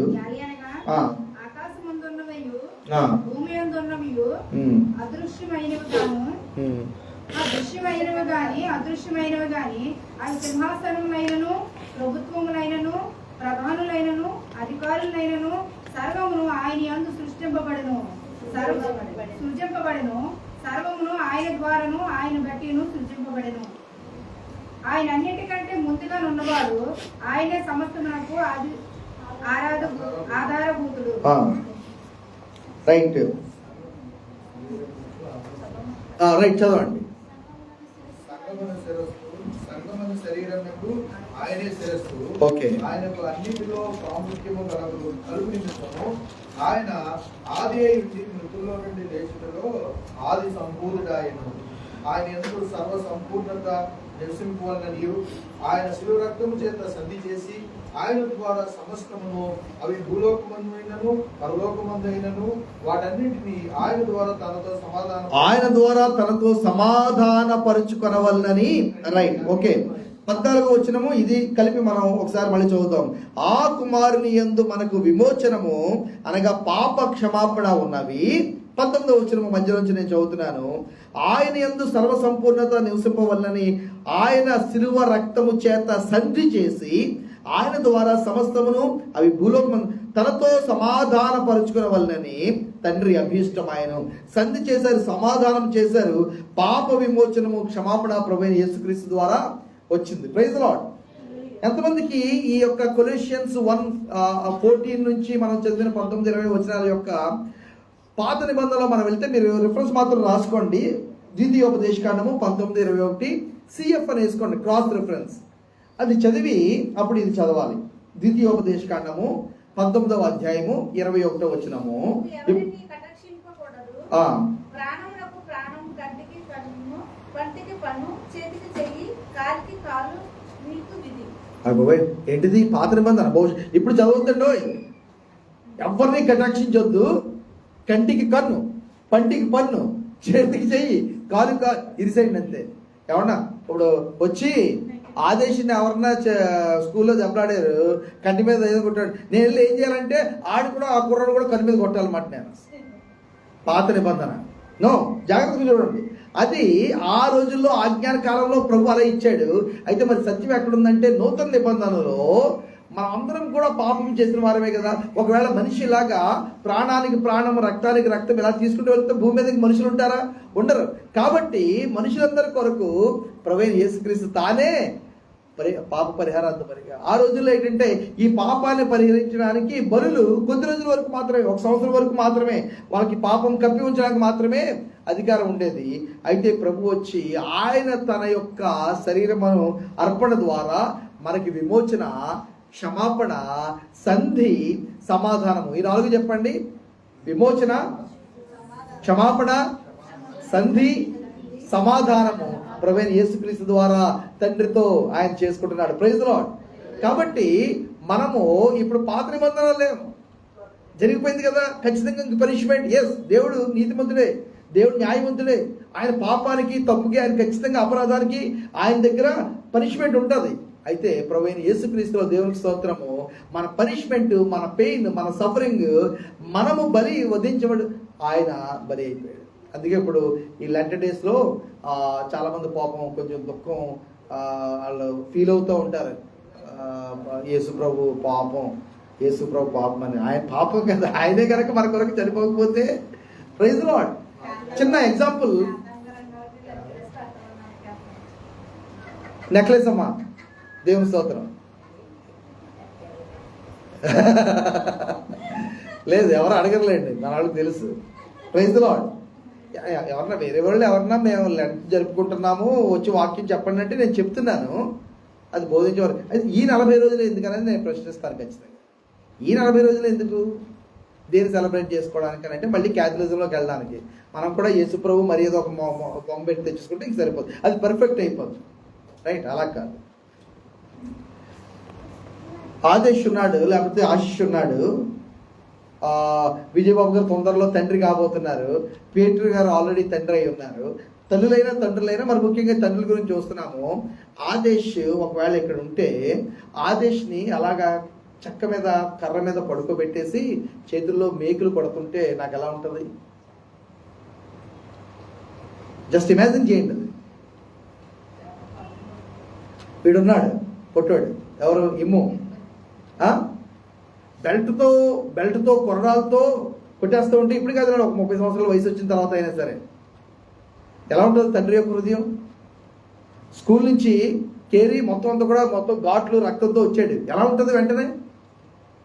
తండ్రి అయిన దేవుడు మన పరిహారం కొరకు, మన క్షమాపణ కొరకు, మన ప్రాయశ్చిత్తం కొరకు తన కుమారుని విడిచిపెట్టాడు. ఈయన గొప్ప ఆర్తధ్వని చేశాడు. My God why have you forsaken me. నా దేవా నా నేల చేయి విడిచింది అని. It is not easy. మనం క్షమించబడ్డానికి పరలోకము అంత గొప్ప త్యాగము, అంత గొప్ప స్టెప్ తీసుకున్నారు మనం క్షమించబడ్డానికే. కాబట్టి మనం వెళ్ళాలి, క్షమాపణ పొందుకోవాలి, ఆ జయ జీవితంలో మనం జీవించాలి. ఆ దోష భావన, అపరాధ భావంలోంచి, గిల్ట్ ఫీలింగ్ నుంచి కూడా మనం బయటికి రావాలి, ప్రభు కొరకు జీవించాలి. సాతాను ఆప్ చేయడానికి ప్రయత్నం చేస్తాడు మాక్సిమం గిల్ట్ ఫీలింగ్తో. నువ్వు రాకు, నువ్వు ఇక్కడ చెందవు, నువ్వు రాలేవు. అందుకే నేను గ్రేస్ చాపెల్లో ఒకటి ఓపెన్ అప్ చేశాం కదా, anybody can be used of God. అంతరమే లేదు, anybody can be used of God. నేను పలానా వాళ్ళు ఎందుకు పనికిరారని నేను ఎవరిని అనుకోవడానికి వీల్లే, లేకపోతే మిగతా వాళ్ళందరికంటే నేనే చాలా ఏదో అతీతుడిని అనుకోవడానికి వీల్లేదు. Anybody can be used. ఎందుకంటే ఒక్కొక్కరిని విడిపించడానికి మన పాపం కొరకు పరలోకం చెల్లించిన మూల్యము చాలా గొప్పది. ఆయన తన ప్రియకుమారునే ఆయన ఉంచుకోలేదు, ఆయన ఇచ్చి వేశాడు. జేమ్స్ 1:27.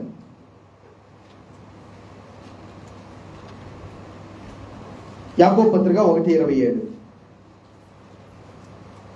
తండ్రి అయిన దేవుని ఎదుట పవిత్రమును నిష్కలంకమైన భక్తి ఎదనగా దిక్కులేని పిల్లలను విధవరాలను వారి ఇబ్బందిలో పరామర్శించుటయు యెహోవాకు మాలిన్యము తనకు అంటకుండా తను తాను కాపాడుకుంటాయని. రైట్, మళ్ళీ ఒకసారి చదువుతారమ్మా. తండ్రి అయిన దేవుని ఎదుట పవిత్రమును నిష్కలంకమైన భక్తి ఎదనగా దిక్కులేని పిల్లలను విధవరాండ్రను వారి ఇబ్బందులో పరామర్శించుటయు ఇహలోక మాలిన్యము తనకు అంటకుండా తనను తాను కాపాడుకున్నటయు. రైట్, ఈ రెండు విషయాలు చెప్తారు. ప్రభువు ఆయన ఎలా క్షమించాడో మనం అలాగా క్షమించాలి. ప్రభులో నీతి ఉంది, న్యాయం ఉంది, ప్రేమ ఉంది, ప్రభు యొక్క క్రోధం ఉంది. ప్రభు యొక్క క్రోధము, ప్రభు యొక్క ఉగ్రత మనకు ఒక పెద్ద గిఫ్ట్. ఒకవేళ ప్రభుకే క్రోధం రాకలేదు అనుకోండి, ఆయనే కనుక క్రోధం అనేదే కనుక ఆయన చూపించకపోతే, మనల్ని హెచ్చరించకపోతే, మనతో మాట్లాడకపోతే మనిషి ఎప్పుడు కూడా రిపీట్ అవ్వడు. కాబట్టి ఆయన తన ఉగ్రతలో మనకి ఆయన ఏం చేస్తాడంటే జ్ఞాపకం చేస్తాడు. జొనాథన్ ఎడ్వర్డ్ అని పేరు నోట్ చేసుకోండి. ఆయన జీవిత చరిత్ర కానీ ప్రసంగాలు కానీ దొరికితే చదవండి. Jonathan Edward.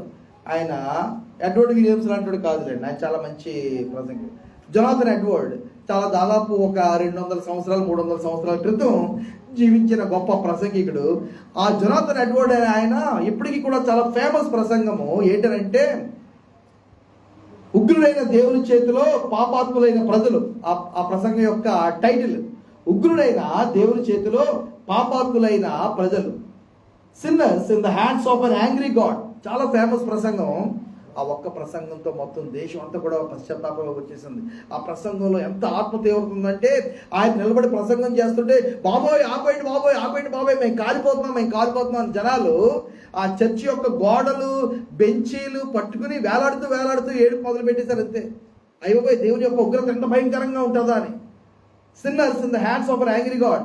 ప్రభువుకి పాపాలు చూసి ఉగ్రత అనేది వస్తే ప్రభువు ఎలా చూపిస్తాడు ఆ ఉగ్రత అనేది ఆయన వర్ణన తట్టుకోలేకపోయారు. చెవులు మూసేసుకుని మోకాళ్ళు వేసేసి మోకాళ్ళ మధ్యలో తల పెట్టేసుకుని నేలకి తల వంచేసి ఆ యొక్క బల్లలు గోడలు పట్టుకుని ఏలాడుతూ ప్రభువా మమ్మల్ని క్షమించాలని పెద్ద పశ్చాత్తాపం వచ్చింది. Sinners in the hands of an angry God. ఉగ్రులైన దేవుని చేతుల్లో పాపాత్ములైన ప్రజల గురించి వాళ్ళ కండిషన్ ఎలా ఉండబోతుంది, దేవుడు ఎలాగా ఆయన తన ఉగ్రతను కుమ్మరించిపోతున్నాడు అని జొనాథన్ ఎడ్వర్డ్ గారు ప్రసంగం చేశారు. దాదాపు 300 సంవత్సరాలు అయింది కదా. ప్రభువు తన ఉగ్రతను ఎందుకు పంపిస్తాడు అనంటే, తన వార్నింగ్ ఎందుకు పంపిస్తాడు అంటే, ఒక సిక్నెస్ ఎందుకు పంపిస్తాడు అనంటే, ఒక ఇబ్బంది ఎందుకు పంపిస్తాడు అనంటే, పాపాన్ని గురించి మనం ఆలోచన చేసి ప్రభుత్వం వెంటనే సరి చేసుకుంటే గొప్ప మంచి ప్రతిఫలం మనం పొందుకుంటామని. Praise the Lord. కాబట్టి ప్రభు కోపం రావాలంటే కోపం రావడం మంచిదే. ప్రభు తన కోపంలో మనల్ని శిక్షించడం, మనల్ని దండించడం, ఒక చిన్న అవమానము, ఒక చిన్న సమస్య తీసుకురావడం మంచిదే. ఎస్కే ఫ్రాన్సిస్ గారు ఒక ఆవిడ వచ్చిందట. ఆవిడ వచ్చి మా ఆయన గురించి ప్రార్థన చేయండి, మా ఆయన అలాగా అంటే, అమ్మా దేవుని స్తోత్రం, మీ ఆయన ఇలాంటోడు కాబట్టి ఈ కొండల్లో పుట్టల్లో ఇక్కడికి వచ్చి దేవుని సన్నిధిని నువ్వు వెతుకుతున్నావు, లేకపోతే నువ్వు దేవుని దగ్గరికి వస్తావు ఏంటన్నాడు. Praise the Lord. ఇదిగో సిస్టర్ బ్రదర్ వీళ్ళ సాక్ష్యం. రైట్. ప్రభువు మంచిదే, ఒక మంచి విషయం కొరకే ఈ కార్యం చేస్తాడు. హెబ్రీయులకు రాయబడిన పత్రిక 9వ అధ్యాయము 7 నుంచి 11. Hebrews 9:7-11.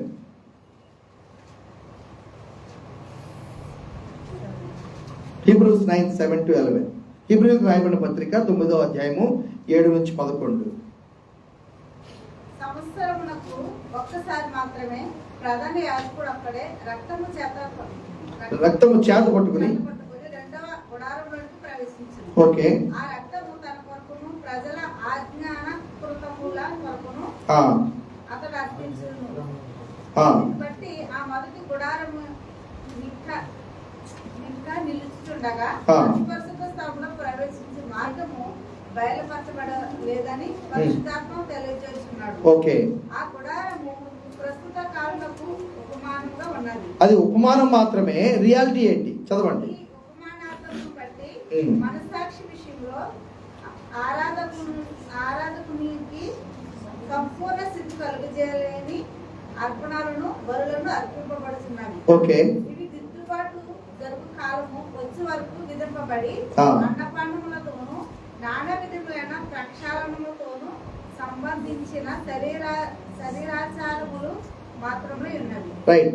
ఆ పాత నిబంధనలు చూస్తున్నవన్నీ కూడా దిద్దుబాటు కాలం వచ్చే వరకు, యేసుక్రీస్తు వచ్చే వరకు, సమస్తము కూడా పర్ఫెక్ట్ చేయబడే వరకు, కొద్ది కాలం వరకు మాత్రమే ఇవ్వబడినవి. రైట్. అయితే క్రీస్తు రాబోచున్న మేలుల యొక్క విషయమై ప్రధాన యాజకుడిగా ఉన్నాడు.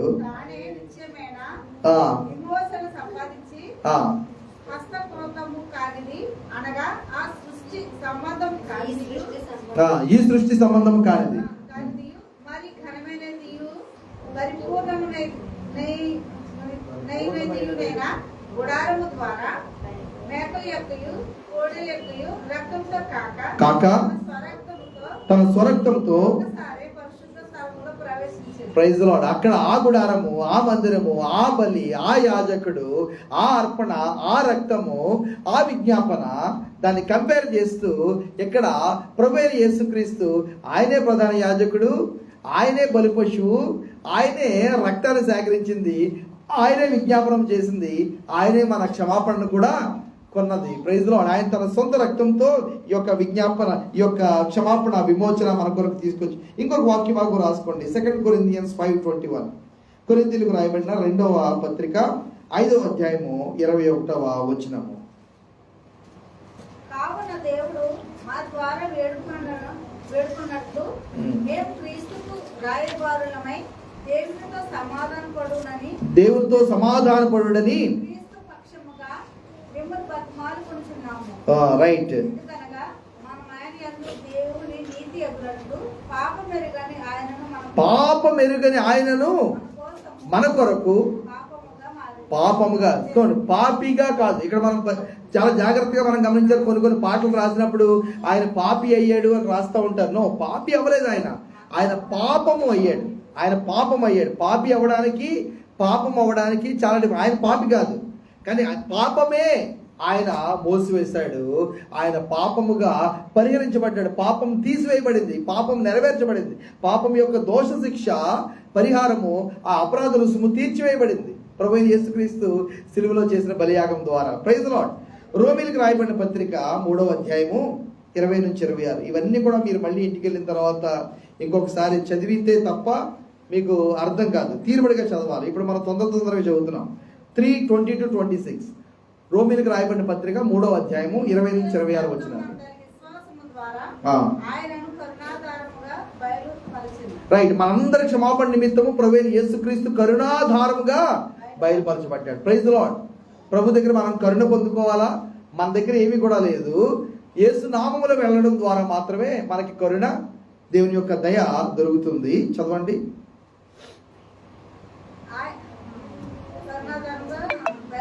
దేవుడు ఇప్పుడు కాలమందు తన నీతిని కనుగొనచి నిమిత్తము తాను నీతిమంతుడును యేసునందు విశ్వాసం గల వారిని నీతిమంతుడిగా తీర్చువాడైన ఉండుటకు ఆయన ఇలాగ చేస్తాడు. తాను నీతిమంతుడు, యేసునందు ఎవరైతే విశ్వాసం ఉంచుతున్నారో వాళ్ళందరినీ కూడా నీతిమంతులుగా తీర్చడానికి కరుణాధారంగా ప్రభువుని ఆయన ప్రత్యక్షపరిచాడు. చదవండి అమ్మా.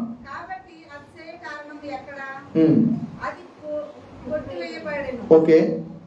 ఎట్టి న్యాయం బట్టి అది కొట్టివేయబడెను. క్రియ న్యాయమును బట్టియా? కాదు. విశ్వాసం న్యాయం బట్టియే. Yes, praise the Lord.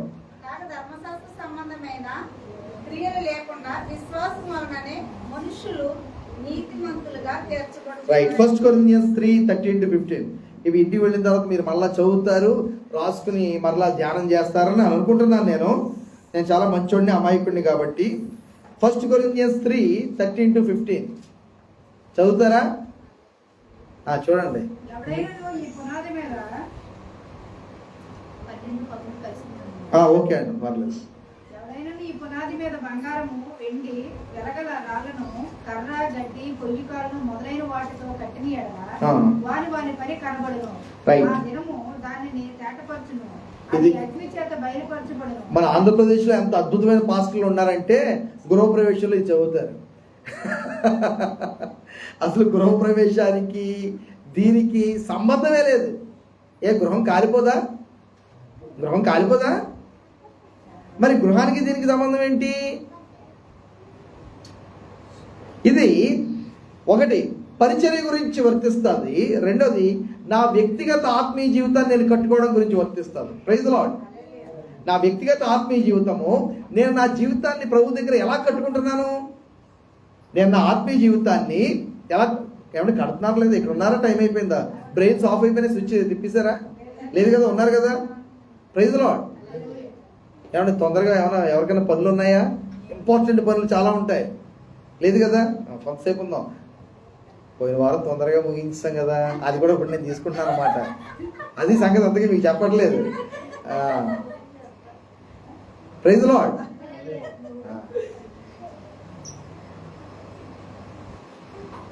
మన ఆత్మీయ జీవితాన్ని మనం అసలు కడుతున్నామా లేదా అన్నది ప్రశ్న.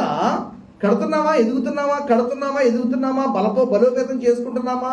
ఫోర్టిఫికేషన్ అని అంటారు. ఒక కోట గోడలాగా దుర్భేద్యంగా మన ఆత్మీయ జీవితాన్ని కడుతున్నామా లేదా?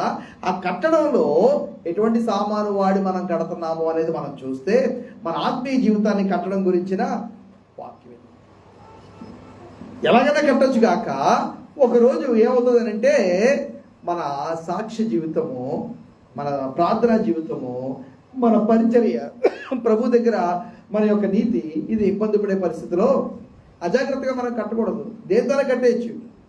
ఏముంది? గడ్డి ఉంది లేదు, గడ్డి లేదు. 4 ఇవి 4 అవి ఉంటాయి చూడండి. బంగారము, వెండి, వెలగల రాళ్ళు, రెండోది కర్ర, గడ్డి, పొయ్యికాలు. రైట్. ఇవి 3 అవి 3 ఉన్నాయన్నమాట. బంగారము, వెండి, వెలగల రాళ్ళు ఒకవైపు ఉన్నాయి. వీటితో మన యొక్క జీవితాన్ని మనం కట్టుకోవాలి. రెండోది ఇంకోటి ఉన్నది, గడ్డి, కర్ర, పొయ్యిక. సో ఇవి కాలిపోయేవి, కాలిపోకుండా నిలిచి ఉండేవి. కాబట్టి మన ఆత్మీయ జీవితాన్ని మనం కట్టుకుంటున్నప్పుడు మనము క్రియల ద్వారా, ఇక్కడ పైన చూసినట్లుగా క్రియల ద్వారా మనం దేవుని యొక్క నీతిని, రాజ్యాన్ని, ఆయన యొక్క ప్రత్యక్షతని, ఆయన యొక్క మహిమని మనం పొందేసుకుంటామంటే నో, ఆయన వాక్యం ద్వారా మాత్రమే, ఆయన వాగ్దానం ద్వారా మాత్రమే, ఆయన ఏర్పాటు ద్వారా మాత్రమే, ఆయనలో మాత్రమే మనం చూస్తాం. Romans 5:1-2 రోమీలకు రాయబడిన పత్రిక 5వ అధ్యాయము 1-2 వచనాలు. ఎస్, అమ్మయ్యా, ఇప్పటికి ఒకళ్ళు చదివారు. కాబట్టి అందరూ చెప్పండి, గట్టిగా చెప్పాలి. ఏ మూలంగా? చాలా గట్టిగా చెప్పాలి. అంటే ఎంత ఉందో అంత తెలియాలన్నమాట. హలో, ఏం జరుగుతుంది ఇక్కడ? మీ స్కూల్లో మీ టీచర్ లెసన్ చెప్తుంటే అలాగే చెప్తావు నువ్వు. ఇక్కడ లెసన్ జరుగుతుంది, ఇక్కడ వినండి. విశ్వాసం అనేది గట్టిగా చెప్పాలి. ఎలా చెప్పాలని అంటే ఎంత ఉందో అంతలా చెప్పండి. ఆదేశం లేదు కాబట్టి చెప్పట్లేదు. రైట్. ఇప్పుడు చదవండి బ్రదర్. విశ్వాసం మూలమున మనము నీతిమంతులుగా తీర్చబడి మన ప్రభువైన యేసుక్రీస్తు ద్వారా దేవునితో సమాధానం కలిగి ఉన్నాము. Praise the Lord. హల్లెలూయా. విశ్వాస మూలం అనేది చాలా చాలా ఇంపార్టెంట్. మన ఫీలింగ్స్ వైజ్గా కాదు. ఆపోజిట్ అంటే మన ఫీలింగ్స్, మన క్రియలు, మన నీతి, మన భక్తి, మన ప్రార్థన, మనకేమనిపిస్తుంది, ఇతరులు ఏమన్నారు, నో, ఇది ఇష్యూ కానే కాదు. ఇక్కడ అంతా కూడా ప్రభువైన యేసుక్రీస్తు నా పరిహారం కొరకు, నా విమోచనం కొరకు, నా క్షమాపణ కొరకు, నేను సంధి చేయబడ్డానికి, నేను సమాధానపరచబడ్డానికి ప్రభువైన యేసుక్రీస్తు ఏం చేశాడు, ఆయన ఎటువంటి వాడు, దాని మీద డిపెండ్ అయి ఉంటుంది. Praise the Lord. కాబట్టి అంతా కూడా క్రైస్తవ జీవితం అంతా కూడా ప్రభువునందు ఆయనలో మనకున్న వాగ్దానం మీద విశ్వాసం ద్వారా మాత్రమే. దాని ద్వారానే రక్షణ, దాని ద్వారానే నిరీక్షణ, దాని ద్వారానే భక్తి తప్ప మిగతావి కాదు. ఇది వన్ సింగ్. అందుకే సోలా అనే మాట చెప్తున్నారు. సోలా ఫిడేయి, సోలా ఫిడేయి, సోలా స్క్రిప్చురా, సోలా గ్రాసియా, సోలా క్రిస్టోస్. రైట్?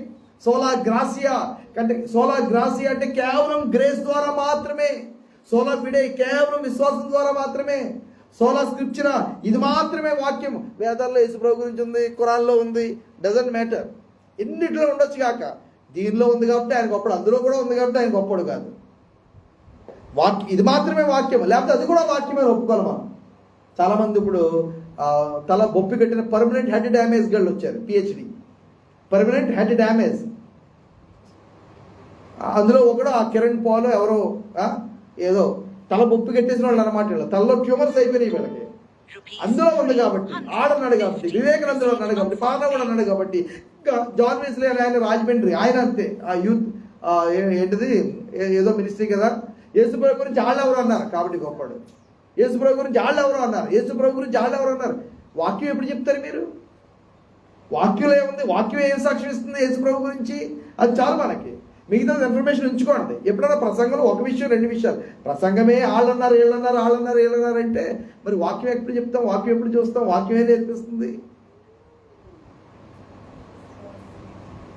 సోలా ఫిడేయి విశ్వాసం ద్వారా మాత్రమే, కృప ద్వారా మాత్రమే, క్రీస్తు ద్వారా మాత్రమే, ఆయన కార్యం ద్వారా మాత్రమే, లేఖనాల ద్వారా మాత్రమే.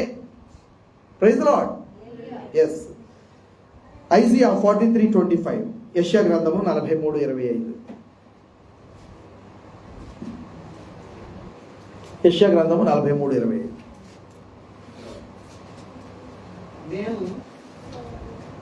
చదవండి బ్రదర్, మీరే చదవండి.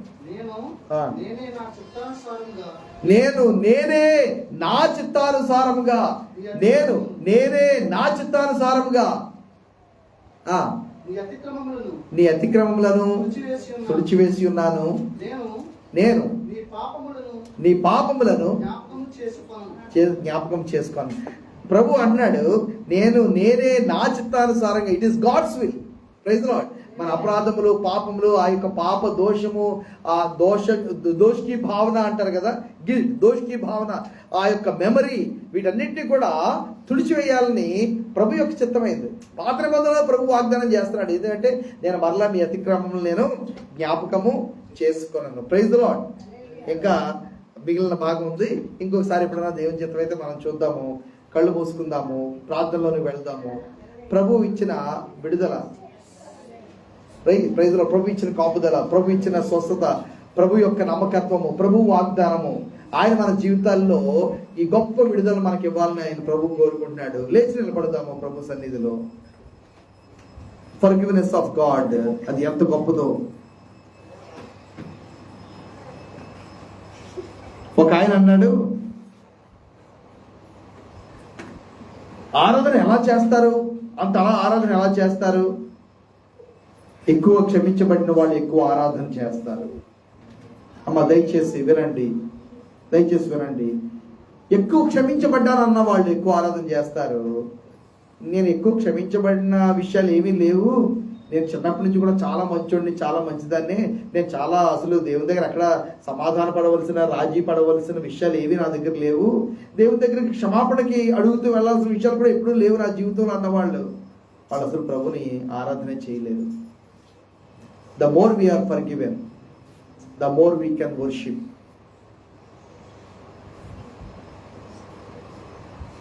ప్రభు అన్నారు, ఒకసారి సమస్య వచ్చింది ప్రభు దగ్గరికి.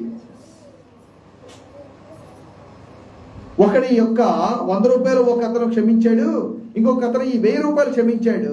ఇద్దరులో ఎవరు ఎక్కువ వచ్చి ఉంటారంటే, ఎవరైతే 1000 రూపాయలు క్షమించబడ్డాయి అతనే కదా అన్నారు. ఎందుకన్నారంటే ఒక స్త్రీ వచ్చి కుండపోతగా ధారాపాతంగా కన్నీరు కార్చేస్తూ ఉంది. విలువైన అత్తరుకుంటే తీసుకొచ్చి ప్రభు దగ్గర పగలగొట్టేసింది, అభిషేకించేస్తుంది, తుడిచేస్తుంది.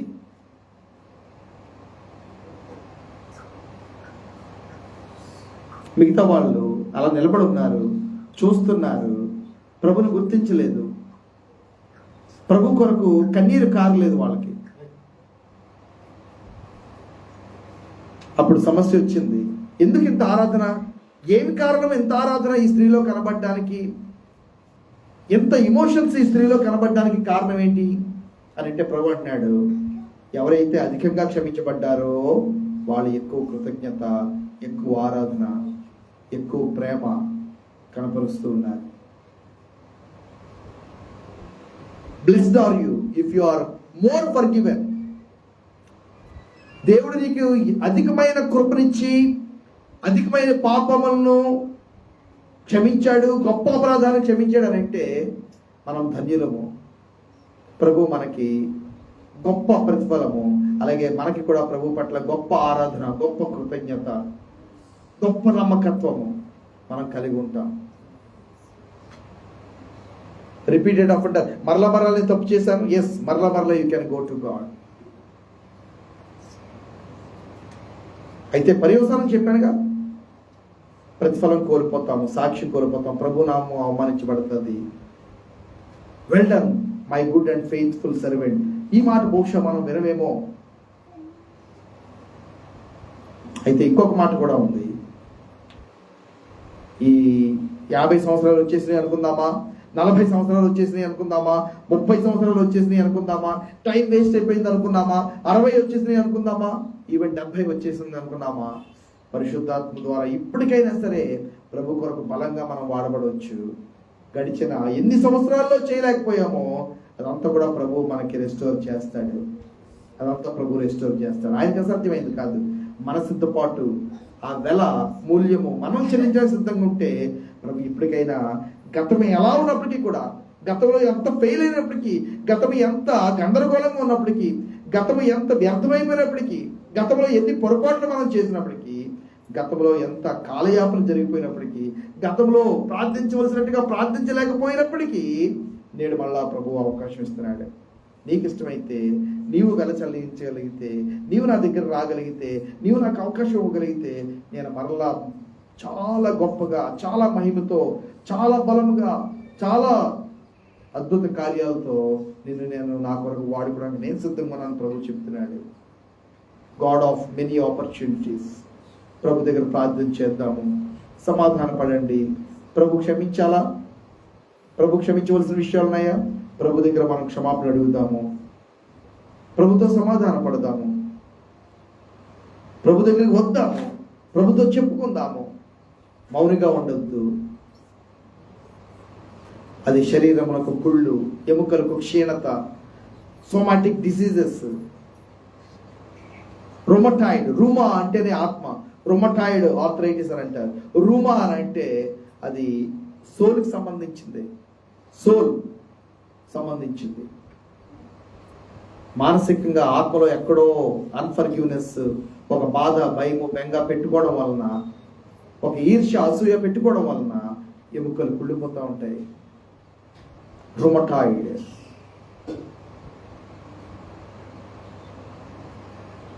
ప్రభు అటువంటి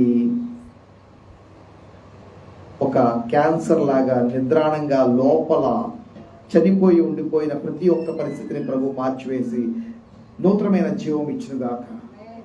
నూతనమైన జీవము, నూతనమైన హీలింగ్ శరీరంలో, మనసులో. మీ చేతిని మీ నెత్తి మీద పెట్టుకోండి, మీ చేతిని మీ యొక్క తల మీద అలా పెట్టుకోండి.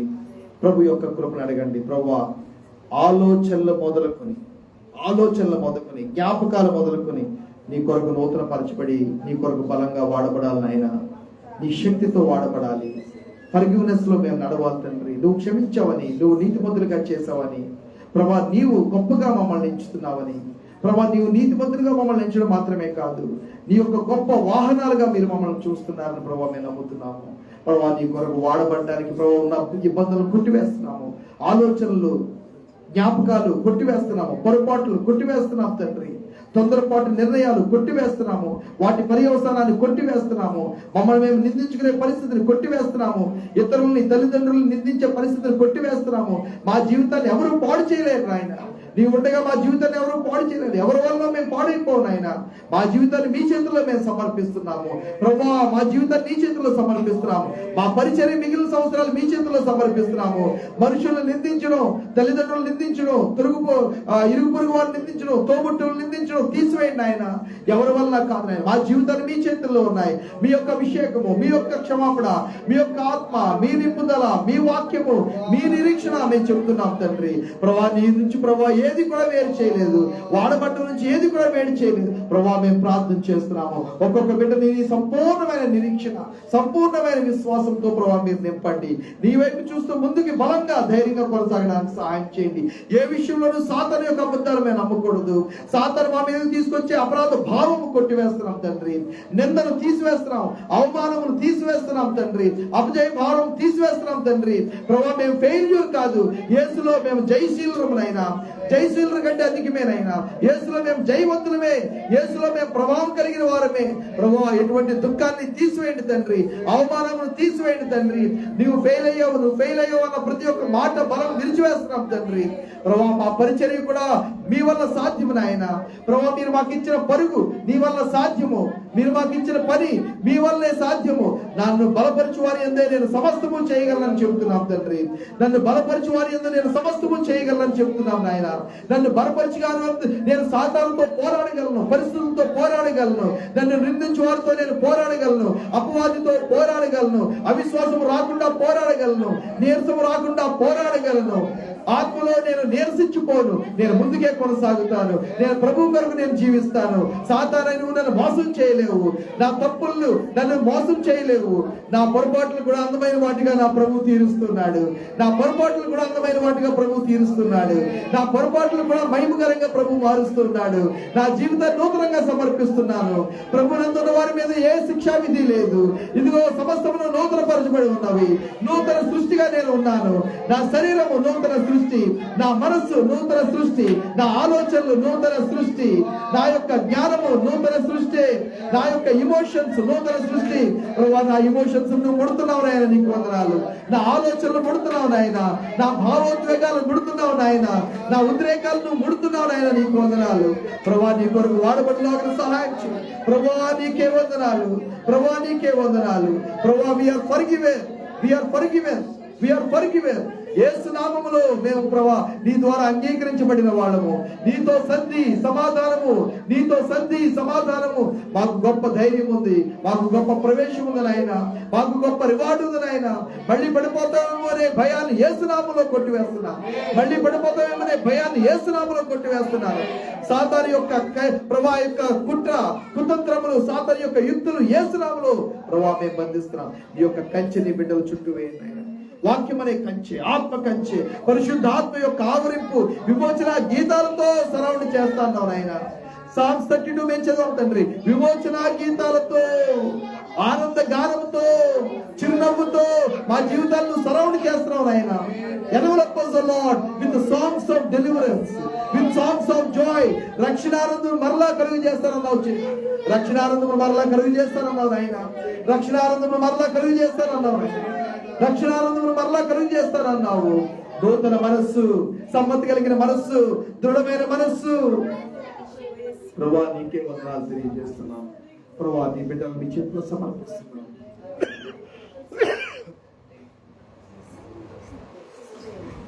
చివరి రోజు వరకు కూడా నీ కొరకు ఈ విధంగా మండి ప్రకాశించి ప్రభా ఏ రోజు సాతానికి మా ఆలోచనలో కూడా స్థానం ఇవ్వకుండా నీ కొరకు జయవంతమైన జీవితం జీవించడానికి సహాయం చేయాలి. నా రక్షకుడైన యేసుక్రీస్తు నామములో ప్రార్థన అడిగి వేడుకుంటున్నాను. ప్రభు సన్నిధిలో కొంతసేపు అలా నెమ్మదిగా ఉండండి. కంగారు పడొద్దు, కంగారు పడొద్దు. Remain in the presence of the Lord. Remain, remain, remain, remain, remain, remain. Emotions ని ప్రభు కొడుతున్నాడు, ఇమోషన్స్ ని ప్రభు కొడుతున్నాడు. సోల్ పార్ట్ లో ప్రభు కార్యం చేస్తున్నారు. ఇప్పుడు ఒక్కొక్క ఆత్మలో even bodies are being release right now.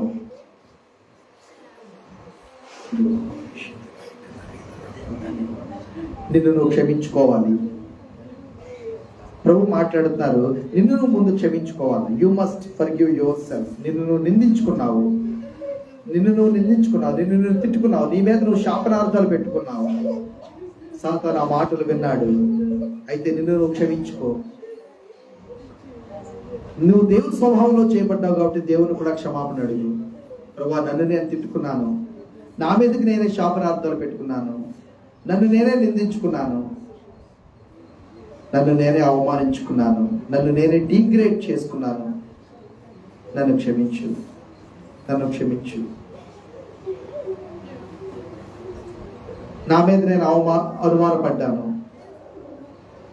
నా బలాన్నే నేను శంకించాను, నా పిలుపుని నేను శంకించాను, నా పనిని నేను శంకించాను. ఇక్కడ ప్రభు మాట్లాడుతున్నాడు, నా అందాన్ని నేను శంకించాను. You are in the image of God but you hated yourself. ప్రభు మాట్లాడుతూ ఉన్నారు, you are in the image of God, God has created you. దేవుడు పొరపాట్లు చేయడు. అయితే దేవుడు నిన్ను చేసినప్పుడు పొరపాటు చేశాడని భావించావా? The Lord is healing your emotional scars. గుండెల మీద కోతల్ని ప్రభు బాగు చేస్తున్నాడు ఇప్పుడు ఈ టైంలో. Be released. Ask God, Lord, thank you. Lord, thank you. Lord, thank you. Lord, thank you. Lord, thank you. Holy Spirit, we thank you. పరిశుద్ధాత్మ దేవుడు మనకి మినిస్టర్ చేస్తున్నప్పుడు, సేవ పరిచర్య చేస్తున్నప్పుడు ప్రభు సన్నిధిలో నిలిచి ఉందాము. Receive from the lord. Receive from the lord.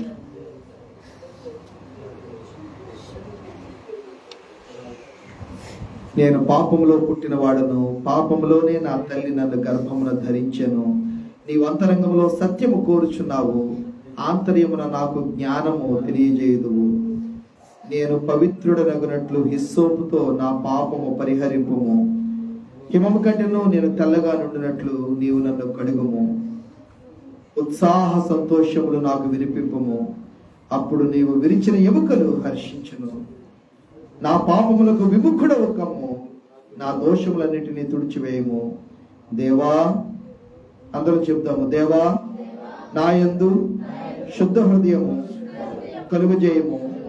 నా అంతరంగంలో స్థిరమైన మనస్సును నూతనముగా పుట్టించుము. నీ సన్నిధిలో నుండి నన్ను త్రోసివేయకము. నీ పరిశుద్ధాత్మను నా యొద్ద నుండి తీసివేయకము. నీ రక్షణానందము నాకు మరల పుట్టించుము. సమ్మతి గల మనస్సు కలుగజేసి నన్ను దృఢపరచుము. Praise you, Jesus. Thank you, Lord, Holy Spirit. Thank you, Jesus. Thank you, Jesus. Thank you, Lord. Thank you, Lord. Thank you, Lord. Praise you, Jesus. Hallelujah. అందరూ చెప్పండి, ప్రభు నన్ను క్షమించాడు, నన్ను నేను క్షమించుకుంటున్నాను. నా యొక్క ఇల్ ఫీలింగ్స్, నెగిటివ్ ఆలోచనలన్నీ ప్రభు దగ్గర సమర్పించేస్తున్నాను. శాపము నా మీద నుంచి, నా కుటుంబం మీద నుండి, నా ఆలోచనలు, నా పరిచర్య, ప్రభు నాకు ఇచ్చిన పిలుపు, ప్రభు నాకే వచ్చిన స్వాస్థ్యము దేని మీద ఏర్పడి చేయడం లేదు. ప్రభు ఇచ్చిన విడుదల నేను పొందుకుంటున్నాను. ఆమేన్. ఆమేన్. God bless you all.